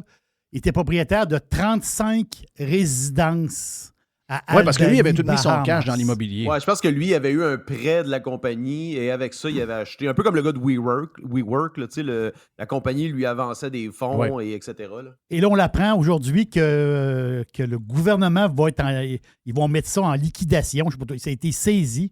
Puis ça va être mis en liquidation. Donc, si vous êtes intéressé, albanybahamas.com, il y a des villas et des résidences en ce moment en liquidation. Liquidation, façon de parler. Probablement encore moins cher qu'un condo ici à Montréal. Probablement moins cher que 1000 pieds pas de guédou. Est-ce que tu as le temps pour... Oui, avec le parking inclus. Est-ce que tu as le temps de faire entendre l'audio que tu nous as envoyé de notre chum Pierre Desrochers qui est au show de Patrice Roy à Radio-Canada avec Laure Varidel. On va dire de quoi? Avec Laure Varidel, ça doit détonner un peu Pierre avec Laure Varidel, un qui était dans un espace qui est complètement différent de celle de la madame. Est-ce que tu as le goût que je le fasse entendre? Parce qu'il y a quand même des affaires pas pires là-dedans. Ouais, Pierre Desrochers, est-ce qu'il y a effectivement une limite à un moment donné? Parce que vous dites que ça nous a bien servi. On ne fait que commencer, il faut continuer. Écoutez, Mme Varidel nous sort des chiffres. Oui, c'est sûr que maintenant, les impacts des événements naturels nous coûtent plus cher que par le passé. On est beaucoup plus nombreux et on est beaucoup plus riches. Si vous regardez les ouragans, les tornades, ça n'a pas augmenté. Ce qui augmente, c'est le nombre de personnes qui vivent dans les zones où ces événements-là ont lieu et ils sont beaucoup plus riches que par le passé. Puis en même temps, nos sociétés gaspillent beaucoup moins que par le passé. Bon, Mme Varidel nous sort des chiffres sur le gaspillage des aliments, mais le problème, c'est que, vous allez avoir des années où, par exemple, les récoltes vont être super abondantes. On va transformer une partie de ces produits-là en aliments pour le bétail. Et les gens comme Mme Varidel comptent ça comme du gaspillage. Au contraire, nos économies gaspillent beaucoup moins de ressources que par le passé. Le problème, c'est que Mme Varidel ne reconnaît pas que ces processus-là ont lieu sans que des gens comme elle soient en charge de nos économies. Mais le gaspillage, ça n'a jamais été payant. La pollution, ça a toujours été du gaspillage. Donc, nos économies sont plus propres à travers le temps parce que tout le monde a un incitatif dans une économie de marché à réduire le gaspillage. Le gaspillage n'est pas bon pour les profits. Donc, moi, j'écoutais l'audio, Joe, avant de Mme Varidel que j'ai entendu. Il y a le trois quarts qu'on ne comprend rien là, parce qu'elle n'est pas très bonne vendeuse là, de ses idées. C'est pas très clair. Elle prend beaucoup de mots pour pas grand-chose, mais Elle disait, bon, on utilise trop, on a trop de choses de consommation. On devrait, au lieu d'aller au Dollarama ou au lieu d'aller au Apple Store puis s'acheter une montre de Apple, on devrait aller voir une pièce de théâtre à Montréal. Et l'économie serait circulaire au lieu d'être linéaire, etc. Et là, ben l'autre disait, est-ce qu'on consomme trop? Puis là, c'est là que Pierre Desrochers a répondu une excellente réponse. Non, exactement. Puis ça, c'est les arguments classiques des néo-malthusiens, là, l'espèce de tribu auquel fait partie Mme Varidel, qui, je pense, la cofondatrice des Quitters, là, une espèce de firme qui fait qui s'enrichit justement sur cette hystérie climatique-là. Des gens qui voyagent en avion à longueur d'année pour aller dire aux gens de ne pas voyager en avion. C'est quand même assez incroyable. Mais non, Pierre Desrochers, que j'adore, là, qui depuis plusieurs années fait ce genre d'intervention-là et répète justement qu'on vit à une époque quand même incroyable en termes de prospérité et de propreté quand même de l'air et de l'eau dans une perspective historique. Je vous rappelle qu'il y a 150 ans, il y avait des rivières de purin qui passaient dans les rues. Là. Il y a des gens qui mouraient dans les villes, justement, à cause de la qualité de l'air, ce qui n'est plus le cas maintenant, malgré les milliers, les centaines de milliers de voitures. Donc, les gens oublient le progrès qui a été fait au niveau, justement, des conditions de vie. Ce qu'il dit également aussi en termes de gaspillage et aussi sur une désinformation flagrante sur l'idée, justement, qu'il y aurait supposément plus de tornades, ce qui est complètement faux. Même le GIEC le dit qu'il n'y a pas plus de catastrophes naturelles. Ce qu'il y a plus, évidemment, c'est les dommages. Il y a plus de dommages parce qu'il y a plus d'étendues qui sont peuplées, civilisées et construites et il y a plus de monde. Mais malgré tout ça, il y a toujours moins de décès par rapport au climat. Les gens qui mouraient de froid, il y a 100 ans. Il y en a peut-être cet hiver qui vont mourir en Europe à cause qu'il n'y a plus de gaz. Là. Merci aux sanctions, etc., et évidemment à la guerre en Ukraine, etc. Là. Mais voilà, c'est ça. On vit dans un monde qui va beaucoup mieux qu'avant, qui pourrait aller encore mieux s'il y avait moins de gens comme Mme Varidel et ses émules là, qui veulent absolument là, diriger comme une marionnette l'État et l'économie. Dans le fond, c'est ce qui amène les distorsions et les problèmes dans les économies. C'est les gens comme Mme Varidel qui veulent gérer ça en dictant qu'est-ce qu'on doit faire et mais ne pas faire. Mais il y a une place où je lui donne, dans son intervention, où je me suis perdu un peu, là, il y a une place où, puis je comprends là, le principe économique de la croissance, puis la croissance, s'il n'y en a pas, ben la moitié le trois quarts de nos retraités de l'État vont trouver que ça va être difficile d'aller faire son épicerie au IGA. Mais n'empêche que quand elle parle de consommation, ce qu'elle disait à un moment donné, c'est qu'elle disait les compagnies nous poussent à consommer des produits qui sont de moins en moins durables. Et ça, je le remarque. Je ne suis pas dans son univers pantoute, mais tu sais, je regarde, je dirais, les développements depuis quelques années. Prenons par exemple Apple, avec des produits qui sont de plus en plus pareils. On dirait que l'innovation sur les téléphones est limitée finalement à une meilleure caméra, puis j'aimerais ça prendre une photo d'un 13 avec un 14, je ne suis pas certain que je vois la différence. Il y a quand même ce principe-là où on sait que ces compagnies-là, autant dans l'électronique que dans les voitures, qu'on est capable d'avoir des produits qui vont être très bons pour 10, 12 ans, mais c'est fait souvent pour que ce soit quasiment fini au bout de 4 ans. Dans le cas des téléphones, c'est très rapide. Y a-t-il ce bout-là où on est capable de s'entendre que quelque chose qui se passe avec des compagnies qui nous vident les poches avec des produits qui pourraient durer plus longtemps, mais qui sont faits pour qu'on les remplace plus vite que prévu?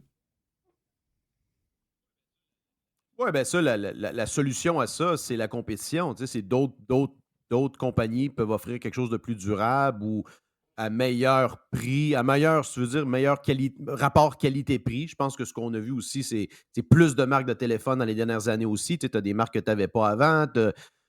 Pour la moitié du prix d'un iPhone, tu as des téléphones qui sont quand même relativement concurrentiels. Donc, tu sais, je pense pas que c'est généralisé. Je comprends le point, là, mais je pense que le consommateur est quand même capable d'y trouver son compte à travers les différentes opportunités qui lui sont présentées. Mais la seule façon de combattre ça, c'est la compétition. Il va toujours avoir quelqu'un qui s'assoit sur un monopole, une compagnie qui s'assoit sur un monopole, ça va toujours être pour d'autres une opportunité de prendre le marché. On l'a vu, là, des compagnies qui étaient indétrônables. Regarde, Intel, il y a quoi, 8-10 ans, une déchéance presque totale après là, Intel. Là, c'est incroyable là, comment cette compagnie-là était indétrônable, a perdu du terrain dans le marché des microprocesseurs, particulièrement au niveau des serveurs.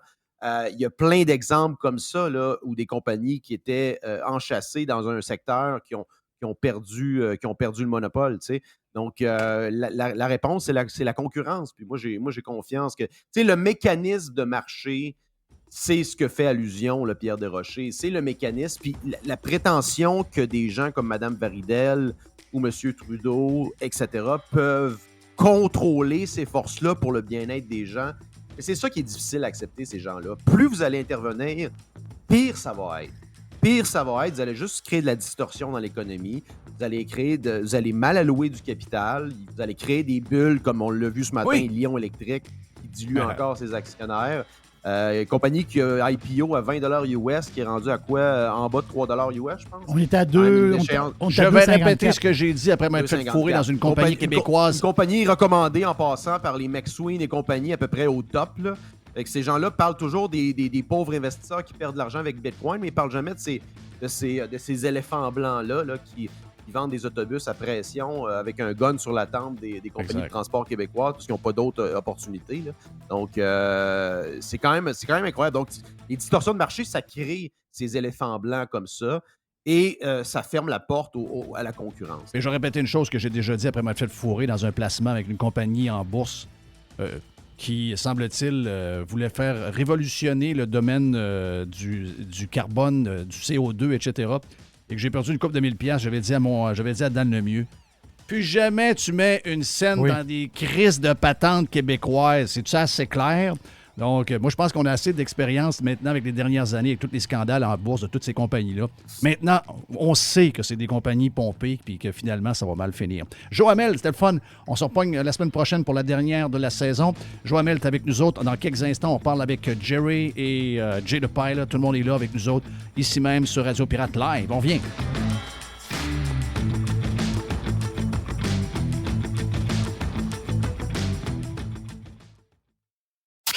Jeff Fillion. OK, de retour sur Radio Pirate Live. Pas eu le temps de jaser ben avec notre chum Jay the Pilot parce que, un jour, était parti sur une bonne track. Et moi, j'ai échappé, j'ai parti à patiner dans l'ouverture. Mon nom est Jeff Fillion, bienvenue sur Radio Pirate Live. Chum Jay the Pilot qui vole pas mal, Jay the Pilot. Hey, as-tu vu la nouvelle? Je pense que c'est-tu United qui va acheter une centaine de gros bombardiers, pas bombardiers, mais de gros Boeing. Donc, on a le feeling, je voyais les chiffres de ce matin, on a le feeling que l'industrie dans laquelle c'est vraiment parti en fou malgré tout ce qui nous pend au bout du nez là, au niveau économique. On a vraiment, je pense qu'il y a une augmentation de 15% des gens qui voyagent dans le temps de Noël. Le trafic est, sans être revenu avant pandémie, on dire de quoi on est enligné pour arriver assez vite vers les chiffres qu'on avait en 2020. Je me trompe-tu? Tu ne te trompes pas vraiment parce que, écoute, je regarde juste au Canada là, les planifications pour l'été prochain parce qu'on est déjà à planifier les vols pour l'été prochain en ce moment chez les compagnies aériennes canadiennes et américaines. L'augmentation est incroyable. Puis si on va juste un peu plus loin, en 2025, si je ne me trompe pas, Air Canada prévoit une croissance de 30 %. Je ne parle pas d'une croissance au niveau du titre de l'action ou quoi que ce soit. Je te parle au niveau des employés, au niveau des pilotes. Donc, 30 % d'augmentation de pilotes, c'est beaucoup de monde. Ça veut dire beaucoup de vols, beaucoup d'avions, ça, là. C'est énorme. Est-ce que parce que je sais qu'il y a une énorme demande puis que l'offre est dure, comme dans n'importe quel secteur. Puis là, en plus, on parle d'une job très spécialisée où ça prend beaucoup d'études, beaucoup d'heures. Je sais qu'ils ont diminué le nombre d'heures. C'est quoi la solution pour les compagnies aériennes du monde entier de trouver des pilotes? Il va y avoir un moyen à un moment donné que les avions... Je sais que vous apprenez tout en fonction de si ça va mal, parce que l'avion en tant que tel, certains avions sont plus faciles à piloter avec les aides informatiques, puis l'autopilote, puis toutes ces choses-là. Mais vous autres, vous devez apprendre au cas où il n'y a rien de ça qui fonctionne. Donc, c'est ça qui est un peu complexe. Mais y a-t-il un moment donné où... sais, à un moment donné, on parlait de chars qui allaient se conduire par eux-mêmes. Y a-tu un moment donné, on aura des pilotes d'avion qui vont avoir besoin de, ça fait drôle de dire ça, là, mais moins de formation, ou une formation moins longue, puis d'être aussi bon que qu'est-ce que vous avez eu comme formation? Moi, je pense pas. Ce qu'ils essayent de pousser en ce moment, c'est un pilote par cockpit, si tu veux, par poste de pilotage. Avec un pilote par poste de pilotage, ça, c'est ce que les compagnies, évidemment, aimeraient avoir. Là. Tu réduis tes coûts de moitié ou pratiquement de moitié. Il arrive quoi si le pilote est malade? C'est là que je m'en vais. Ça n'arrivera pas. Je vous dis, on ne verra pas ça de notre vivant. Je prêche pour ma paroisse, peut-être, parce que c'est ma job, mais de toute façon, où est-ce que je suis rendu en ce moment? Où est-ce que je suis rendu en ce moment avec le manque puis tout ça? Moi, je suis pas si pire. C'est peut-être plus pour les nouveaux. C'est correct jusqu'à la fin des temps. Ouais, c'est peut-être plus pour ceux-là qui pensent à aller faire ça. Mais moi, je ne les découragerais pas avec une histoire d'un pilote par poste de pilotage. Ça fait aucun sens. Pense juste un malaise ou quoi que ce soit. Là, je veux dire, ils disent il va y avoir quelqu'un au sol qui va contrôler. Ben ouais, mais la cellule orageuse, t'as bien beau l'avoir sur le radar, puis de douter de quoi qu'elle a de l'air un peu, tu la vois pas vraiment. Tu sais, s'il n'y a plus personne, là, le pilote, il est tombé dans les pommes, il a mangé une pomme empoisonnée, mettons. Donc, c'est pas, ça ne peut pas fonctionner, selon moi. Non. Okay. Donc là, je vois que tu voyages pas mal. À un moment donné, j'ai vu que tu étais parti pour, je sais pas, pour Vancouver. Tu t'es ramassé avec des palmiers. Là. Je comprenais plus rien. Là. Moi non plus, je comprenais plus rien. Je peux te le dire. On a des journées de même qu'on ne sait pas trop. Écoute, j'étais supposé ce pairing-là, j'étais supposé de commencer en fait avec un overnight à Ottawa. Après ça, un overnight à Vancouver. Ben, rien de trop exotique. Ben, sacrément, le premier soir, j'ai fini à Thunder Bay. OK. C'est un peu différent. Ça fait longtemps que je n'étais pas allé là. Ça remonte à mes années de semi-brousse. Là. Est-ce que tu me dis qu'on doit aller visiter Thunder Bay ou on peut passer? On passe. On passe. Okay. Quand tu pars avec ta valise, là, t'es-tu prêt à être à moins 20 jusqu'à plus 20 ou moins 30 jusqu'à plus 30? Ouais, c'est quoi qui arrive avec les bobettes et les shorts, les affaires là? Ben moi, c'est toujours 4 paires de bobettes, 4 paires de bas. 4 t-shirts, 2 chemises de pilote, 2 pantalons de pilote. D'habitude, je suis bon pour faire un bon petit bout avec ça. Puis toujours un maillot de bain. Toujours un maillot, parce que tu sais jamais où est-ce que tu vas finir. C'est bon. Mais c'était surtout le gros côte d'hiver là, qui était tannant à traîner. Parce qu'après Thunder Bay, j'étais entre Thunder Bay et Toronto et on m'a avisé que je m'en allais à Puerto Vallarta. Fait que là, c'est beau, mais là, je suis arrivé avec mon gros côte d'hiver à Puerto Vallarta. Belle place, très belle place en passant, mais c'est ça, c'est dépaysant comme ça. Puis vois-tu, garde, tantôt j'ai reçu un appel, là, j'ai été obligé de quitter pendant quelques minutes durant le premier segment de Radio Pirate Live. Est-ce qu'à Puerto Vallarta, est-ce qu'au Mexique, tu vas souvent au Mexique, est-ce qu'il y a beaucoup de gars avec du rouge à lèvres bleu? Moi, je suis resté dans le resort, mais apparemment, c'est une place de même, ça. Je sais que tu poses la question un peu de façon humoristique, là. Mais Puerto Vallarta, c'est la place. Arrête donc, toi. Ouais. Je savais pas ça. Écoute, on n'est pas arrangé. Je savais pas, je posais la question. Mais non. Je disais qu'au Mexique, c'est des endroits, habituellement, on vit de manière un peu plus traditionnelle que nous autres, avec nos gars habillés en filles avec du rouge à lèvres bleu. Donc, je me demandais s'il y en avait. Puis tu me dis qu'il y en a à Puerto Vallarta. Est-ce que Puerto Vallarta est... on est sur la côte ouest, donc température beaucoup plus sec, très ensoleillée. Pas nécessairement la plus belle plage pour se baigner, je pense. Est-ce que c'est à peu près la même chose qu'un peu partout sur la côte ouest? Mais est-ce qu'on sent Acapulco sur la grandeur de la côte ouest où Puerto Vallarta et des endroits pas trop loin de là sont épargnés par une des places qui était vue comme le paradis sur Terre, Acapulco, et qui est devenue une dompe parce que malheureusement, le crime organisé s'est emparé de la place. Donc, il y a des gens qui avaient des condos et qui ne vont même plus parce que quand ils se lèvent le matin, ils voient une tête de policier sur un poteau de clôture. Est-ce que Puerto Vallarta a ces coins-là? Parce que je sais que tu vas souvent à Mexico City. Il y a des places que tu aimes aller, mais tu fais attention quand même. Est-ce que Puerto Vallarta est protégé un peu comme, mettons, Los Cabos qui semble épargné, même s'il y a quelques milles dans les montagnes, ça semble brasser un peu. Comment c'est la sécurité là-bas pour les gens qui veulent voyager? Ben moi, j'oserais dire que c'est relativement sécuritaire encore, mais est-ce que ça va le rester longtemps? Tu sais, Puerto Vallarta, c'est très américain. Beaucoup plus une destination très américaine aussi, à l'image de Cabo San Lucas, qui est très américain aussi. C'est des destinations populaires pour les Américains. Je crois que c'est encore assez sécuritaire, mais écoute, j'ai pas été dans la ville, dans le village où ce que les bars, puis je suis pas sorti. J'oserais pas quand même sortir en pleine nuit, aller dans un club au centre-ville de Puerto Vallarta. Moi, je prendrais un petit peu. Donc, tu n'irais pas clubber à Puerto Vallarta, parce que c'est le terme qu'il faut dire, c'est Faut- clubber. ouais, Ça, c'est c'est clubber, bon terme. c'est- En fait, je vais mettre de quoi au clair, j'irai pas clubber nulle part. C'est pas trop mon genre. On va régler ça tout de suite.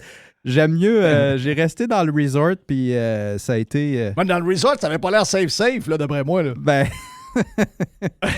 il y avait un mariage, chose que je ferais En pas. costume de bain, m'a dit de quoi ça peut mal finir. Là. D'après moi, tu aurais été mieux de garder ton manteau d'hiver.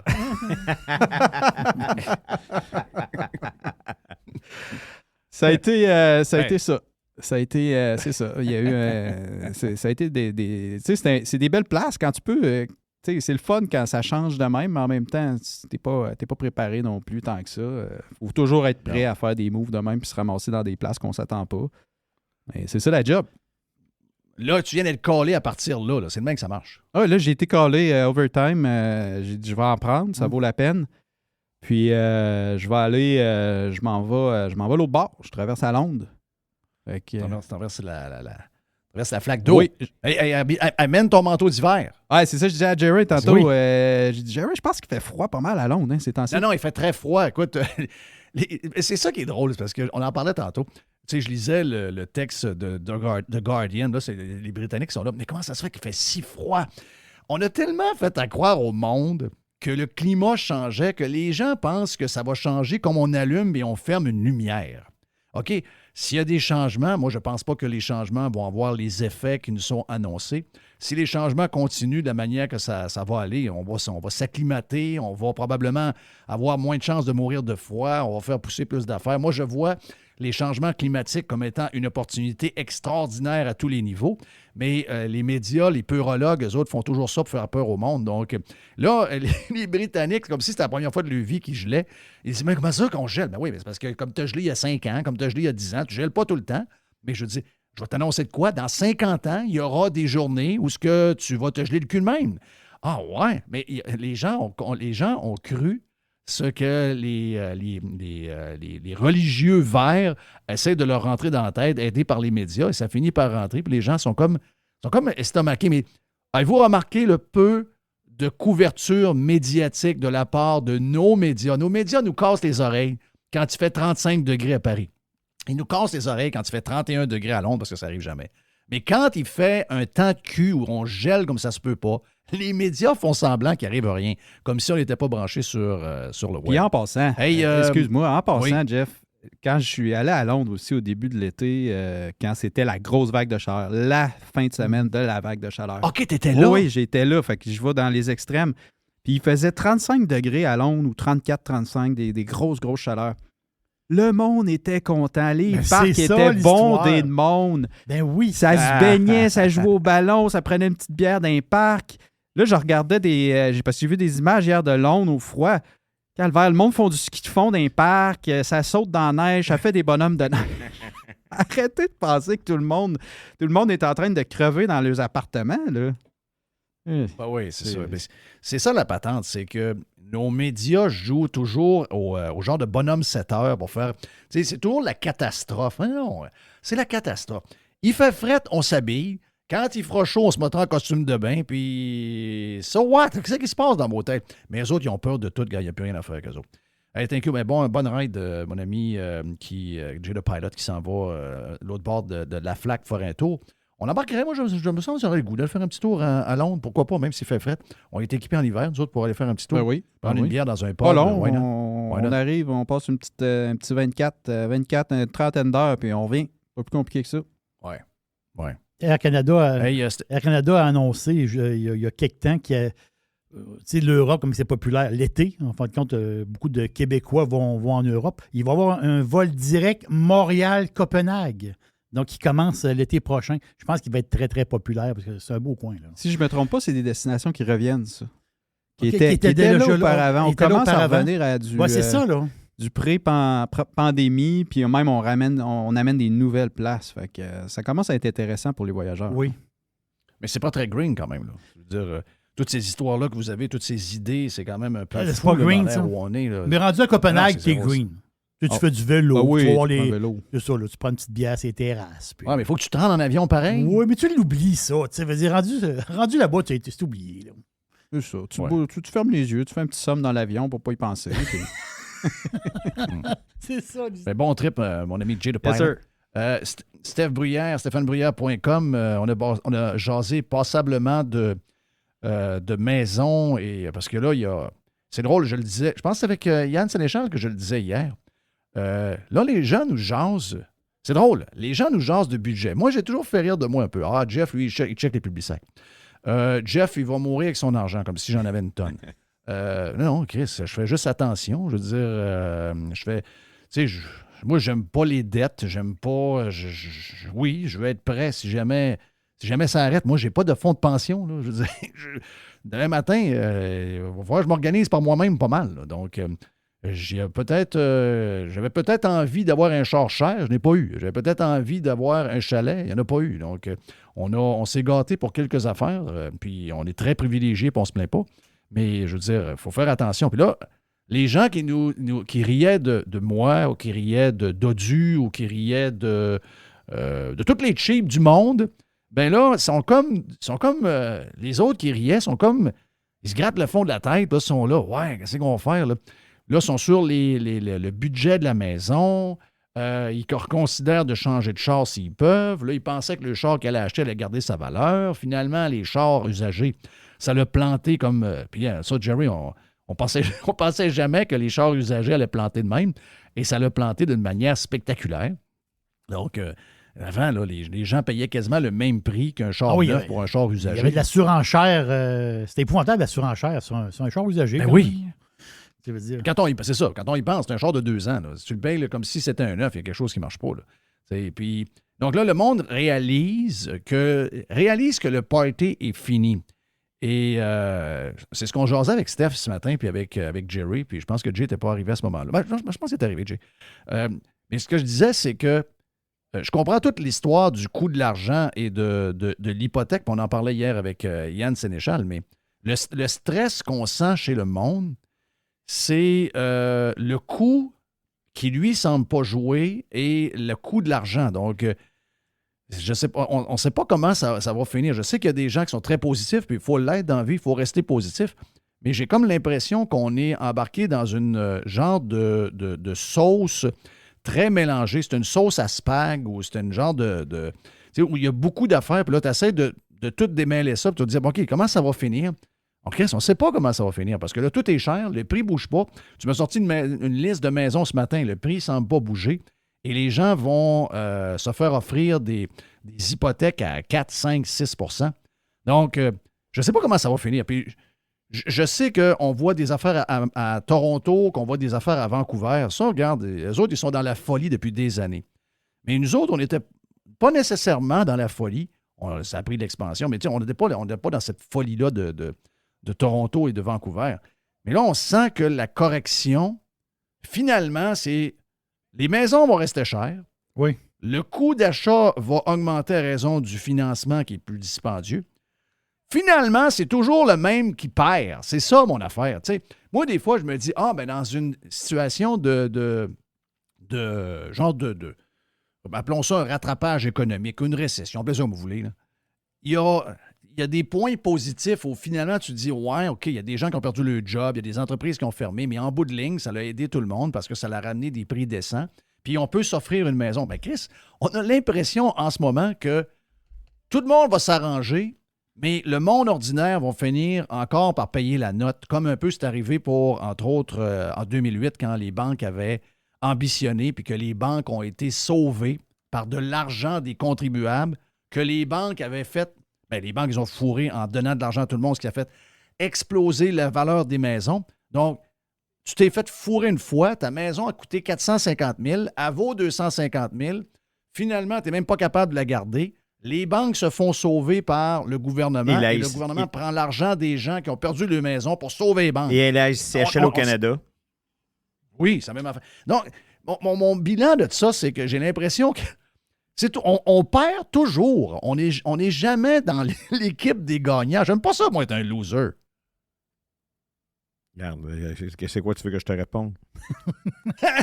Je fais juste penser au fils à Jerry. Comment que le fils à Jerry va pouvoir acquérir sa propriété? Puis ça fait quoi? 3 ans, 4 ans qu'il regarde pour acheter? Il faut qu'il se trouve une blonde. Hey, cette semaine, c'est pas compliqué. Ça prend deux personnes pour payer une maison. Parce que moi, il faut que je le qualifie. Seul, oubliez ça. Bien, c'est sûr, parce que même si... Non. Erreur. Au point où ça va en ce moment, OK? Au point où on est rendu en ce moment. Financement qui monte, qui va monter. Il y en a qui vont dire, ouais, mais c'est normal, 5-6. Ouais, c'est normal quand on payait nos maisons 75 000. Mais là, on paye une assiette chiotte 390 000. On est rendu à 6 de financement. Moi, je pense que ça prend plus qu'une blonde. Ça va prendre, si vous êtes fait fort, ça prend 2 blondes. OK. Si vous êtes des gars, ça prend 3 gars. Un qui a du rouge à lèvres bleu, l'autre qui a du rose, puis l'autre qui se met du beige. Faut être polyamoureux, c'est ça. Oui, c'est la polyamour. Okay. Si vous voulez, parce qu'on sait qu'il y a beaucoup de couples qui se forment rapidement après une séparation, justement pour être capable de couper les dépenses en 2. Oui. Moi, je pense que là, en 2, ce ne sera plus assez. Bientôt, ça va être 3, donc ça va prendre. Il va falloir changer les lois. Il va falloir permettre aux gars et aux femmes d'avoir. Au fun aussi. Ça peut être un gars avec sa femme qui a une blonde. Oui. Ça peut être un gars avec sa femme qui a un chum. Mm-hmm. Là, sa femme, elle va dire, sacrement, je savais même pas que tu étais gay. Puis là, en plus, tu me fais vivre dans la maison. On n'a pas le choix, chérie. Oui. La maison coûte 4 000 par mois. Veux-tu garder la maison? Il faut être 3, là, je veux dire. Oui, on veut garder la maison. Donc, laisse-moi aller dans l'autre chambre m'amuser avec mon ami. Puis, anyway, je vais venir finir dans ton bar. Okay. Jeff, tantôt, tu parlais, ça préoccupe les gens. C'est vrai. Écoute, la semaine passée, 3 fois, j'ai passé à LCN. Et la raison pourquoi j'ai passé à LCN, c'est que sur le groupe TVA, les articles qui ont été faits par David Descoteaux sur ce qu'on a amené au niveau de la banque TD, puis les hypothèques à taux variables, puis comment que les gens, au lieu de rembourser leur hypothèque sur 15 ans ou 20 ans, ça va être rendu sur 35 ans et plus. Un client de la banque TD sur 4 actuellement, lui, il reste plus de 35 ans à rembourser son prêt hypothécaire à cause de la hausse qu'on a eue cette année en 2022 de 4 du taux préférentiel. C'est fou, là. OK? Mais, il y avait eu tellement de hits qu'on a été plus populaire que Carey Price avec son histoire de gun la semaine passée, puis la Polytechnique. Là. Pour vrai? Fait que le monde est vraiment préoccupé par l'argent. Là. Ben, c'est clair. C'est clair qu'il y a un stress. Puis, moi, je pense, mon feeling, là, demain, je sais que dans la vie, on ne veut plus avoir de dette, on veut attaquer le capital au plus crisse. Mais je pense que les gens sont trop attachés à leur maison et au matériel pour dire, ben, je vends ma maison, s'il y a un acheteur, s'il y a des acheteurs, je vends ma maison 500 000. Je m'en vais vivre dans une petite maison de 300 000 $ selon mes moyens. Et je vais la payer avec les 15 ans qui restent. Moi, je pense que les gens maintenant sont prêts à dire, quand je vais mourir, je vais avoir une dette sur la maison de 180 000 $ encore, mais j'aime mieux rester dans ma maison que j'aime de 500 000. C'est ça. Je ne sais pas, Jerry. Jerry, t'es bon là-dedans. Oh, c'est sûr. Est-ce que tu penses que le monde aime mieux ça? Ça, c'est garanti. Puis les enfants vendront la maison, ils payeront à dette, puis ça finira de même. Mais là, Steph, il me pointe. Là. Ben oui, parce que ce matin, on a pointé, on a le meilleur podcast. Vous devez vous abonner à Radio Pirate Prime. La discussion qu'on a eue ce matin, ça a duré quoi? Peut-être une demi-heure, 45 minutes. On regarde des propriétés, etc. Puis il y a vraiment de l'argument qui est là, puis des questions qu'on pose auxquelles on n'a pas nécessairement les réponses. Là. Mais c'était vraiment solide l'information qu'on a amenée ce matin. Puis j'ai une maison que j'ai présentée qui est dans le secteur de Cap-Rouge, 33 000 pieds carrés. Écoutez, juste pour visiter la maison, OK? Là, la propriété est à vendre à 1,5 million, mais Jay connaît cette maison-là parce que c'est un de ses amis qui vivait là. C'est son père, en réalité, qui vend la maison. C'est une maison à démolir. C'est une maison à démolir. Tellement que quand on regarde, la maison est à vendre à 1,5 million, pas loin du Tracel, puis il n'y a aucune photo de la maison. 1,5 million. La maison, c'est une chiotte. En tout respect pour les gens on ne le sait pas. On ne l'a pas vu. On a-tu vu? Il n'y a même pas de photo extérieure. Non, mais c'est clairement, il est pricé. Tu regardes le prix, puis il ne montre pas de photo en dedans. Fait qu'il est pricé pour le terrain. C'est le terrain sur le bord du fleuve. 1,5 million. Aucun intérêt à avoir la maison. Ouais. On a vu une la semaine passée là, dans le secteur de promenade de Saint-Augustin, la petite promenade, là. Une maison de quoi? Je pense à même pas 700 pieds carrés, je me trompe pas. Ils vendaient ça, quoi, 330 000 dans ce secteur-là. Pourquoi? Ben, c'est juste pour le terrain. C'est des chalets. Là. Oui, c'est des anciens chalets. Ben oui, cette maison-là qu'on parle, là, la maison là, que je connais, le propriétaire, là, c'est un ancien chalet. Là. C'est ça. C'était un secteur de chalet avant. Ça, c'est la route. C'est quoi cette rue-là? Promenade. C'est la plage. Plage Saint-Laurent. Plage Jean-Cartier. Plage Saint-Laurent. Plage Saint-Laurent. C'est le nom de la plage rue. Saint-Laurent, Exactement, le nom de la rue que toutes les maisons. À l'époque, c'était des chalets qu'il y avait là. Oui. Donc, ça veut dire que là, le terrain va coûter 1,5. Va bâtir une maison de 1,5. Ça va être une patente de 3. On a vu. OK, mais ça, c'est moins grave parce que c'est des gens probablement riches qui le font et eux autres, ils n'auront pas d'hypothèque. Moi, je parle plus des gens qui vivent une vie normale, qui n'ont jamais regardé pour acheter à Cap-Rouge sur le bord du fleuve. Ouais. Je parle de gens qui ont... Ça, c'est plus intriguant encore.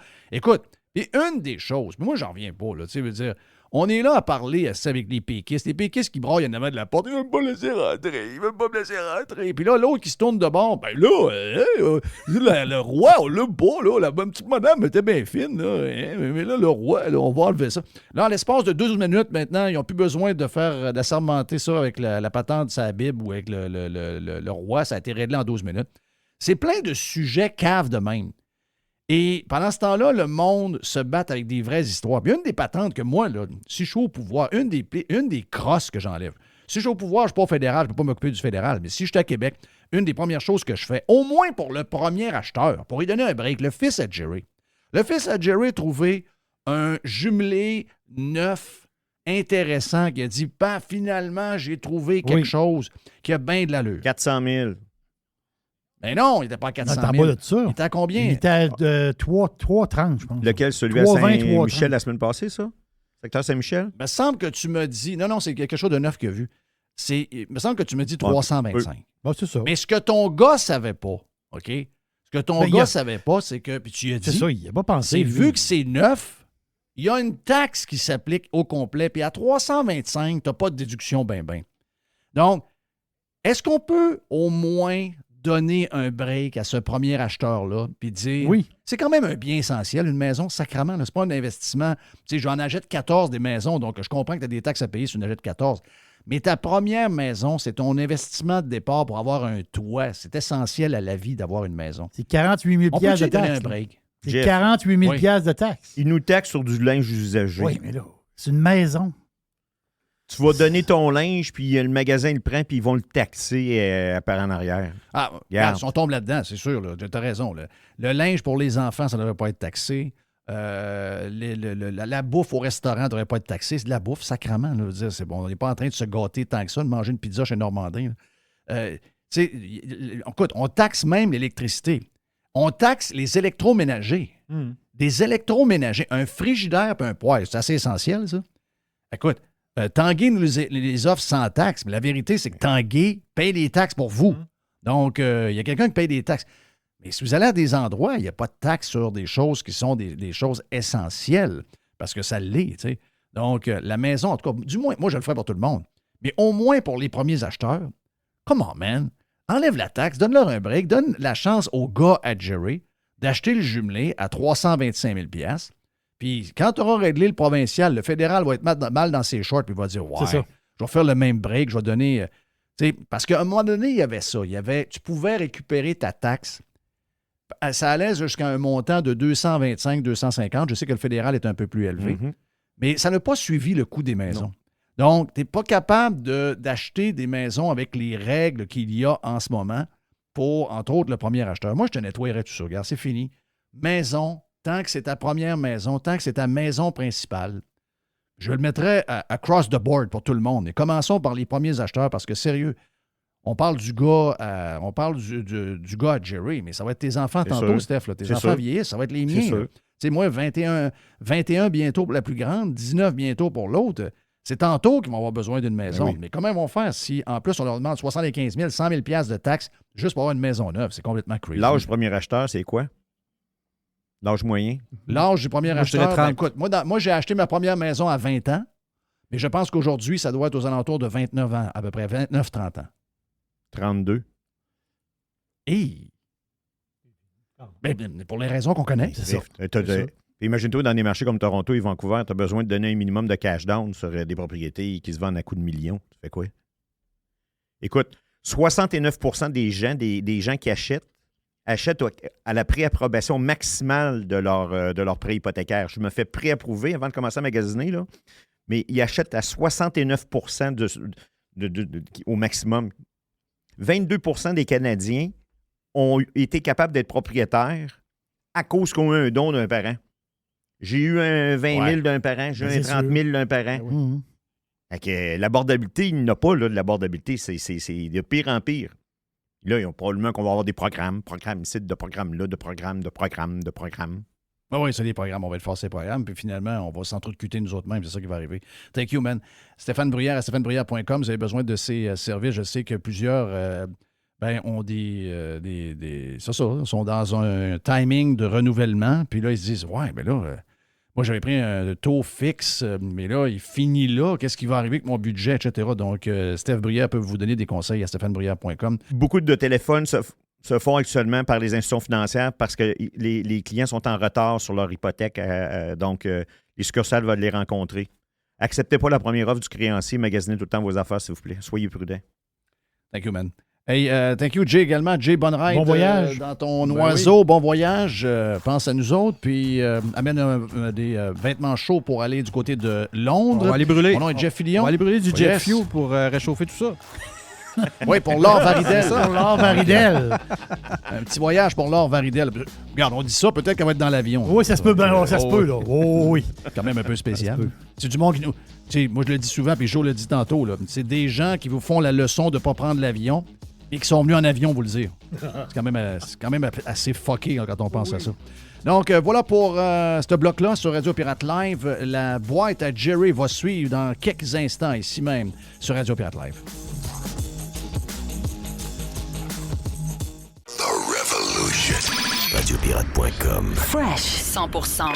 100% pirate. I love it. RadioPirate.com. Radio Pirate. La boîte à Jerry. Ça, c'est pas mal la boîte. La boîte à Jerry. La boîte à Jerry. Il va falloir trouver une toune pour Jerry. Oui, monsieur. Ouais. On a la boîte à pizza, mais c'est le vendredi. Oui, c'est la boîte à pizza. C'est la boîte à pizza. Pizza. La boîte à pizza. Elle est bizarre. Oui. Mais là, c'est une petite boîte. Je vais me donner un mandat de me trouver une petite toune pour Jerry. Souvent qu'on la chante, là. Mais une toune qu'on va savoir que c'est la boîte normale à Jerry du lundi au jeudi. Je me donne le mandat de trouver ça. Puis une des autres affaires que je vais me trouver, c'est un genre de patente qui va savoir qu'on est dans les DOM, dans les Dome News. Donc, bourré, parce que c'est bourré. Quand on sort du Dôme, OK, je suis sorti du Dôme depuis samedi passé. Quand on est dedans, je peux vous le dire, je le fais souvent, là. Quand on est dedans, on finit à s'habituer et on pense que ce qu'on a devant nous autres, c'est normal. Quand on sort, on voit le Dôme à grandeur.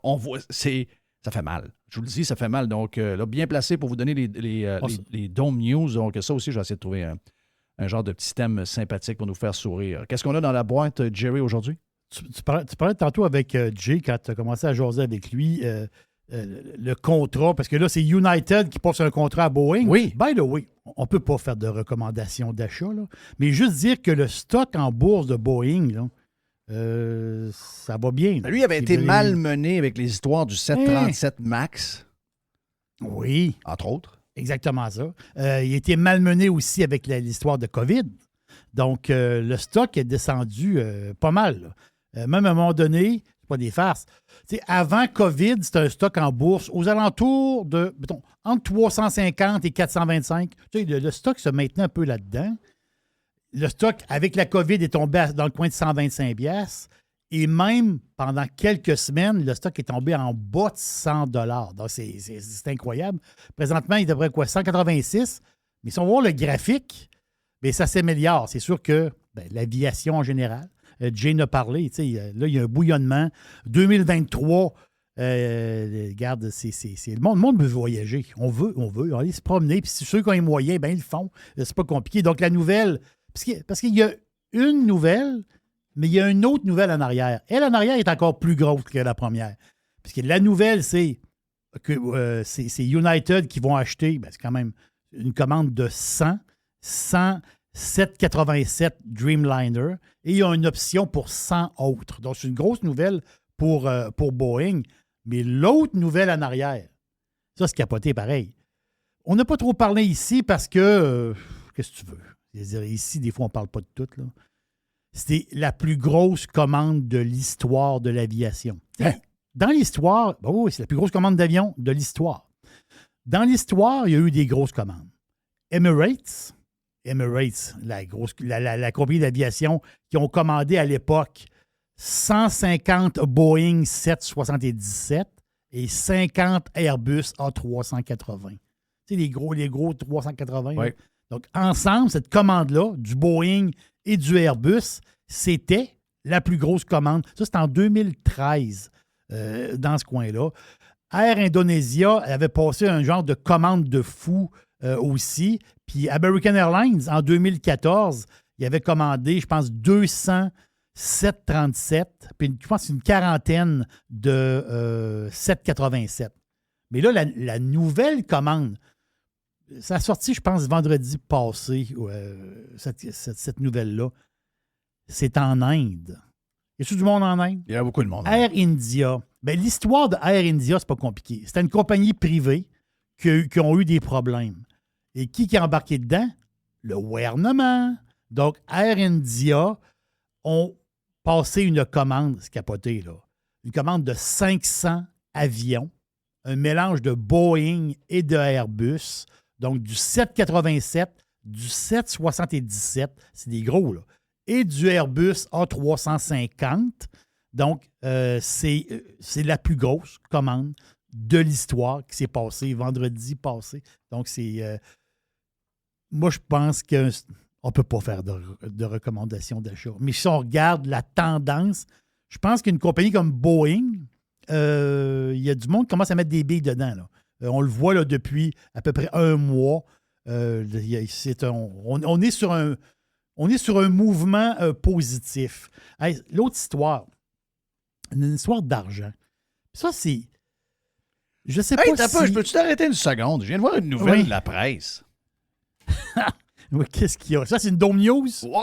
Oui, parce qu'il y a rien qu'au Québec où on calcule encore le nombre de personnes hospitalisées, le nombre de gens qui meurent de la COVID.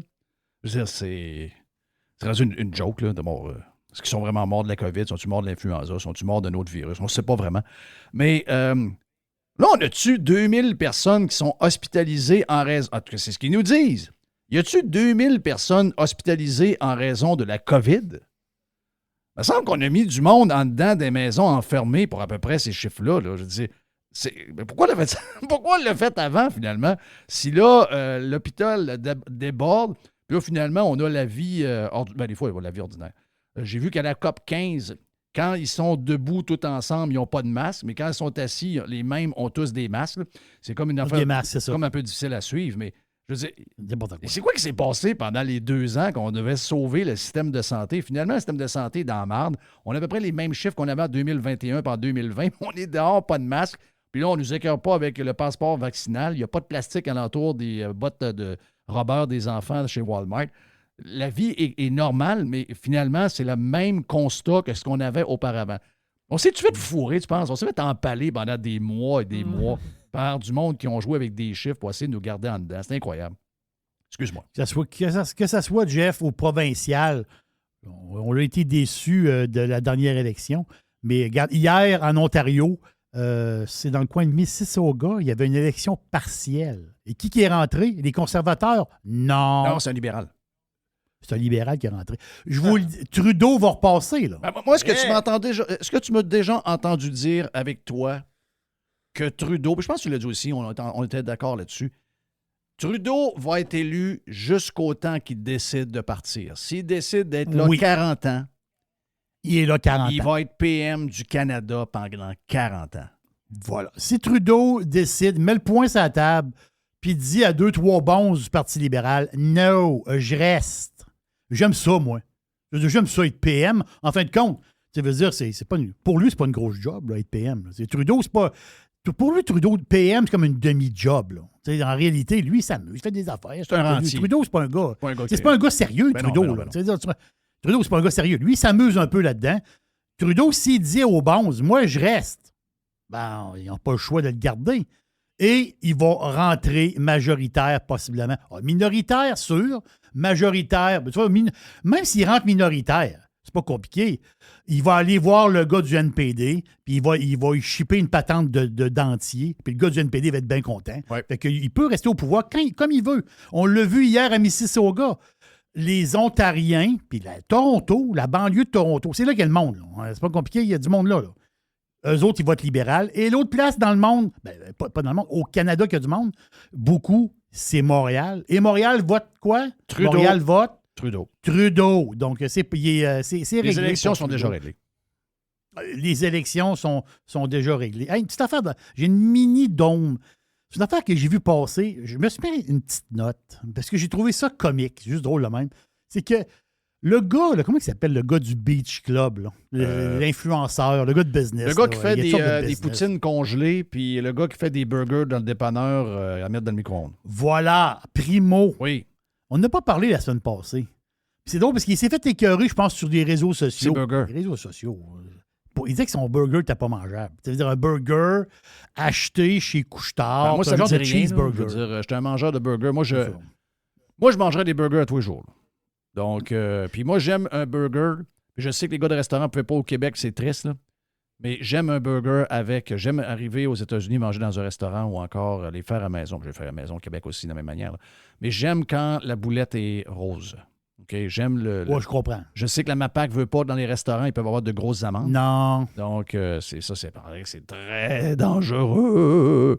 Le gars dit à Primo, ouais, ton burger, il est moyen. Mais c'est un burger de dépanneur. Ça veut dire, quand tu vas te chercher les dépanneurs, à un moment donné, il y avait des genres de hot dog. Tu sais, à un moment donné, il y avait de la bouffe, là. Ils sont encore. C'est-tu recommencé, là? Ben oui, c'est reparti, ça. Les saucisses qui roulent. Reparti, puis, oui, les saucisses qui roulent. C'est juste que le prix est double.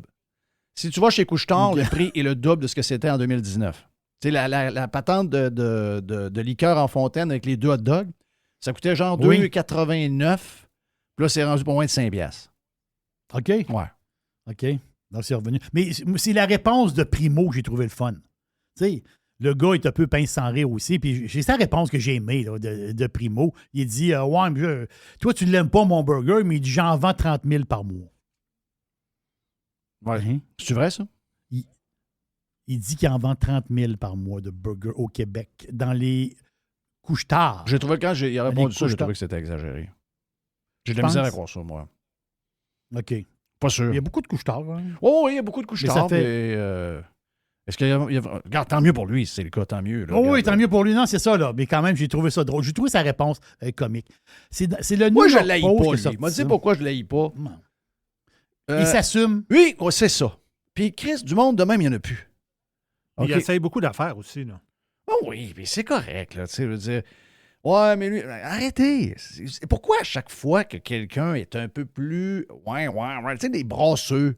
C'est avec des brasseux qu'on avance. C'est avec des gars de même. C'est sûr, il va peut-être se péter à gueule sur quelque chose. Il va peut-être dire quelque chose qui n'a pas de rapport.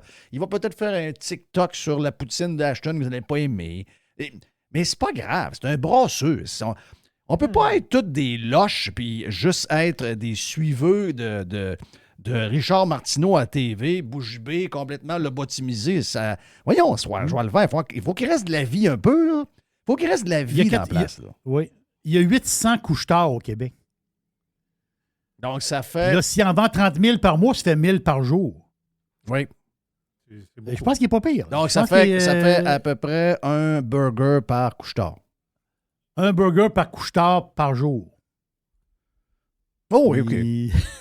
OK. Regarde. Moi, je pense que je vais partir de quoi, là?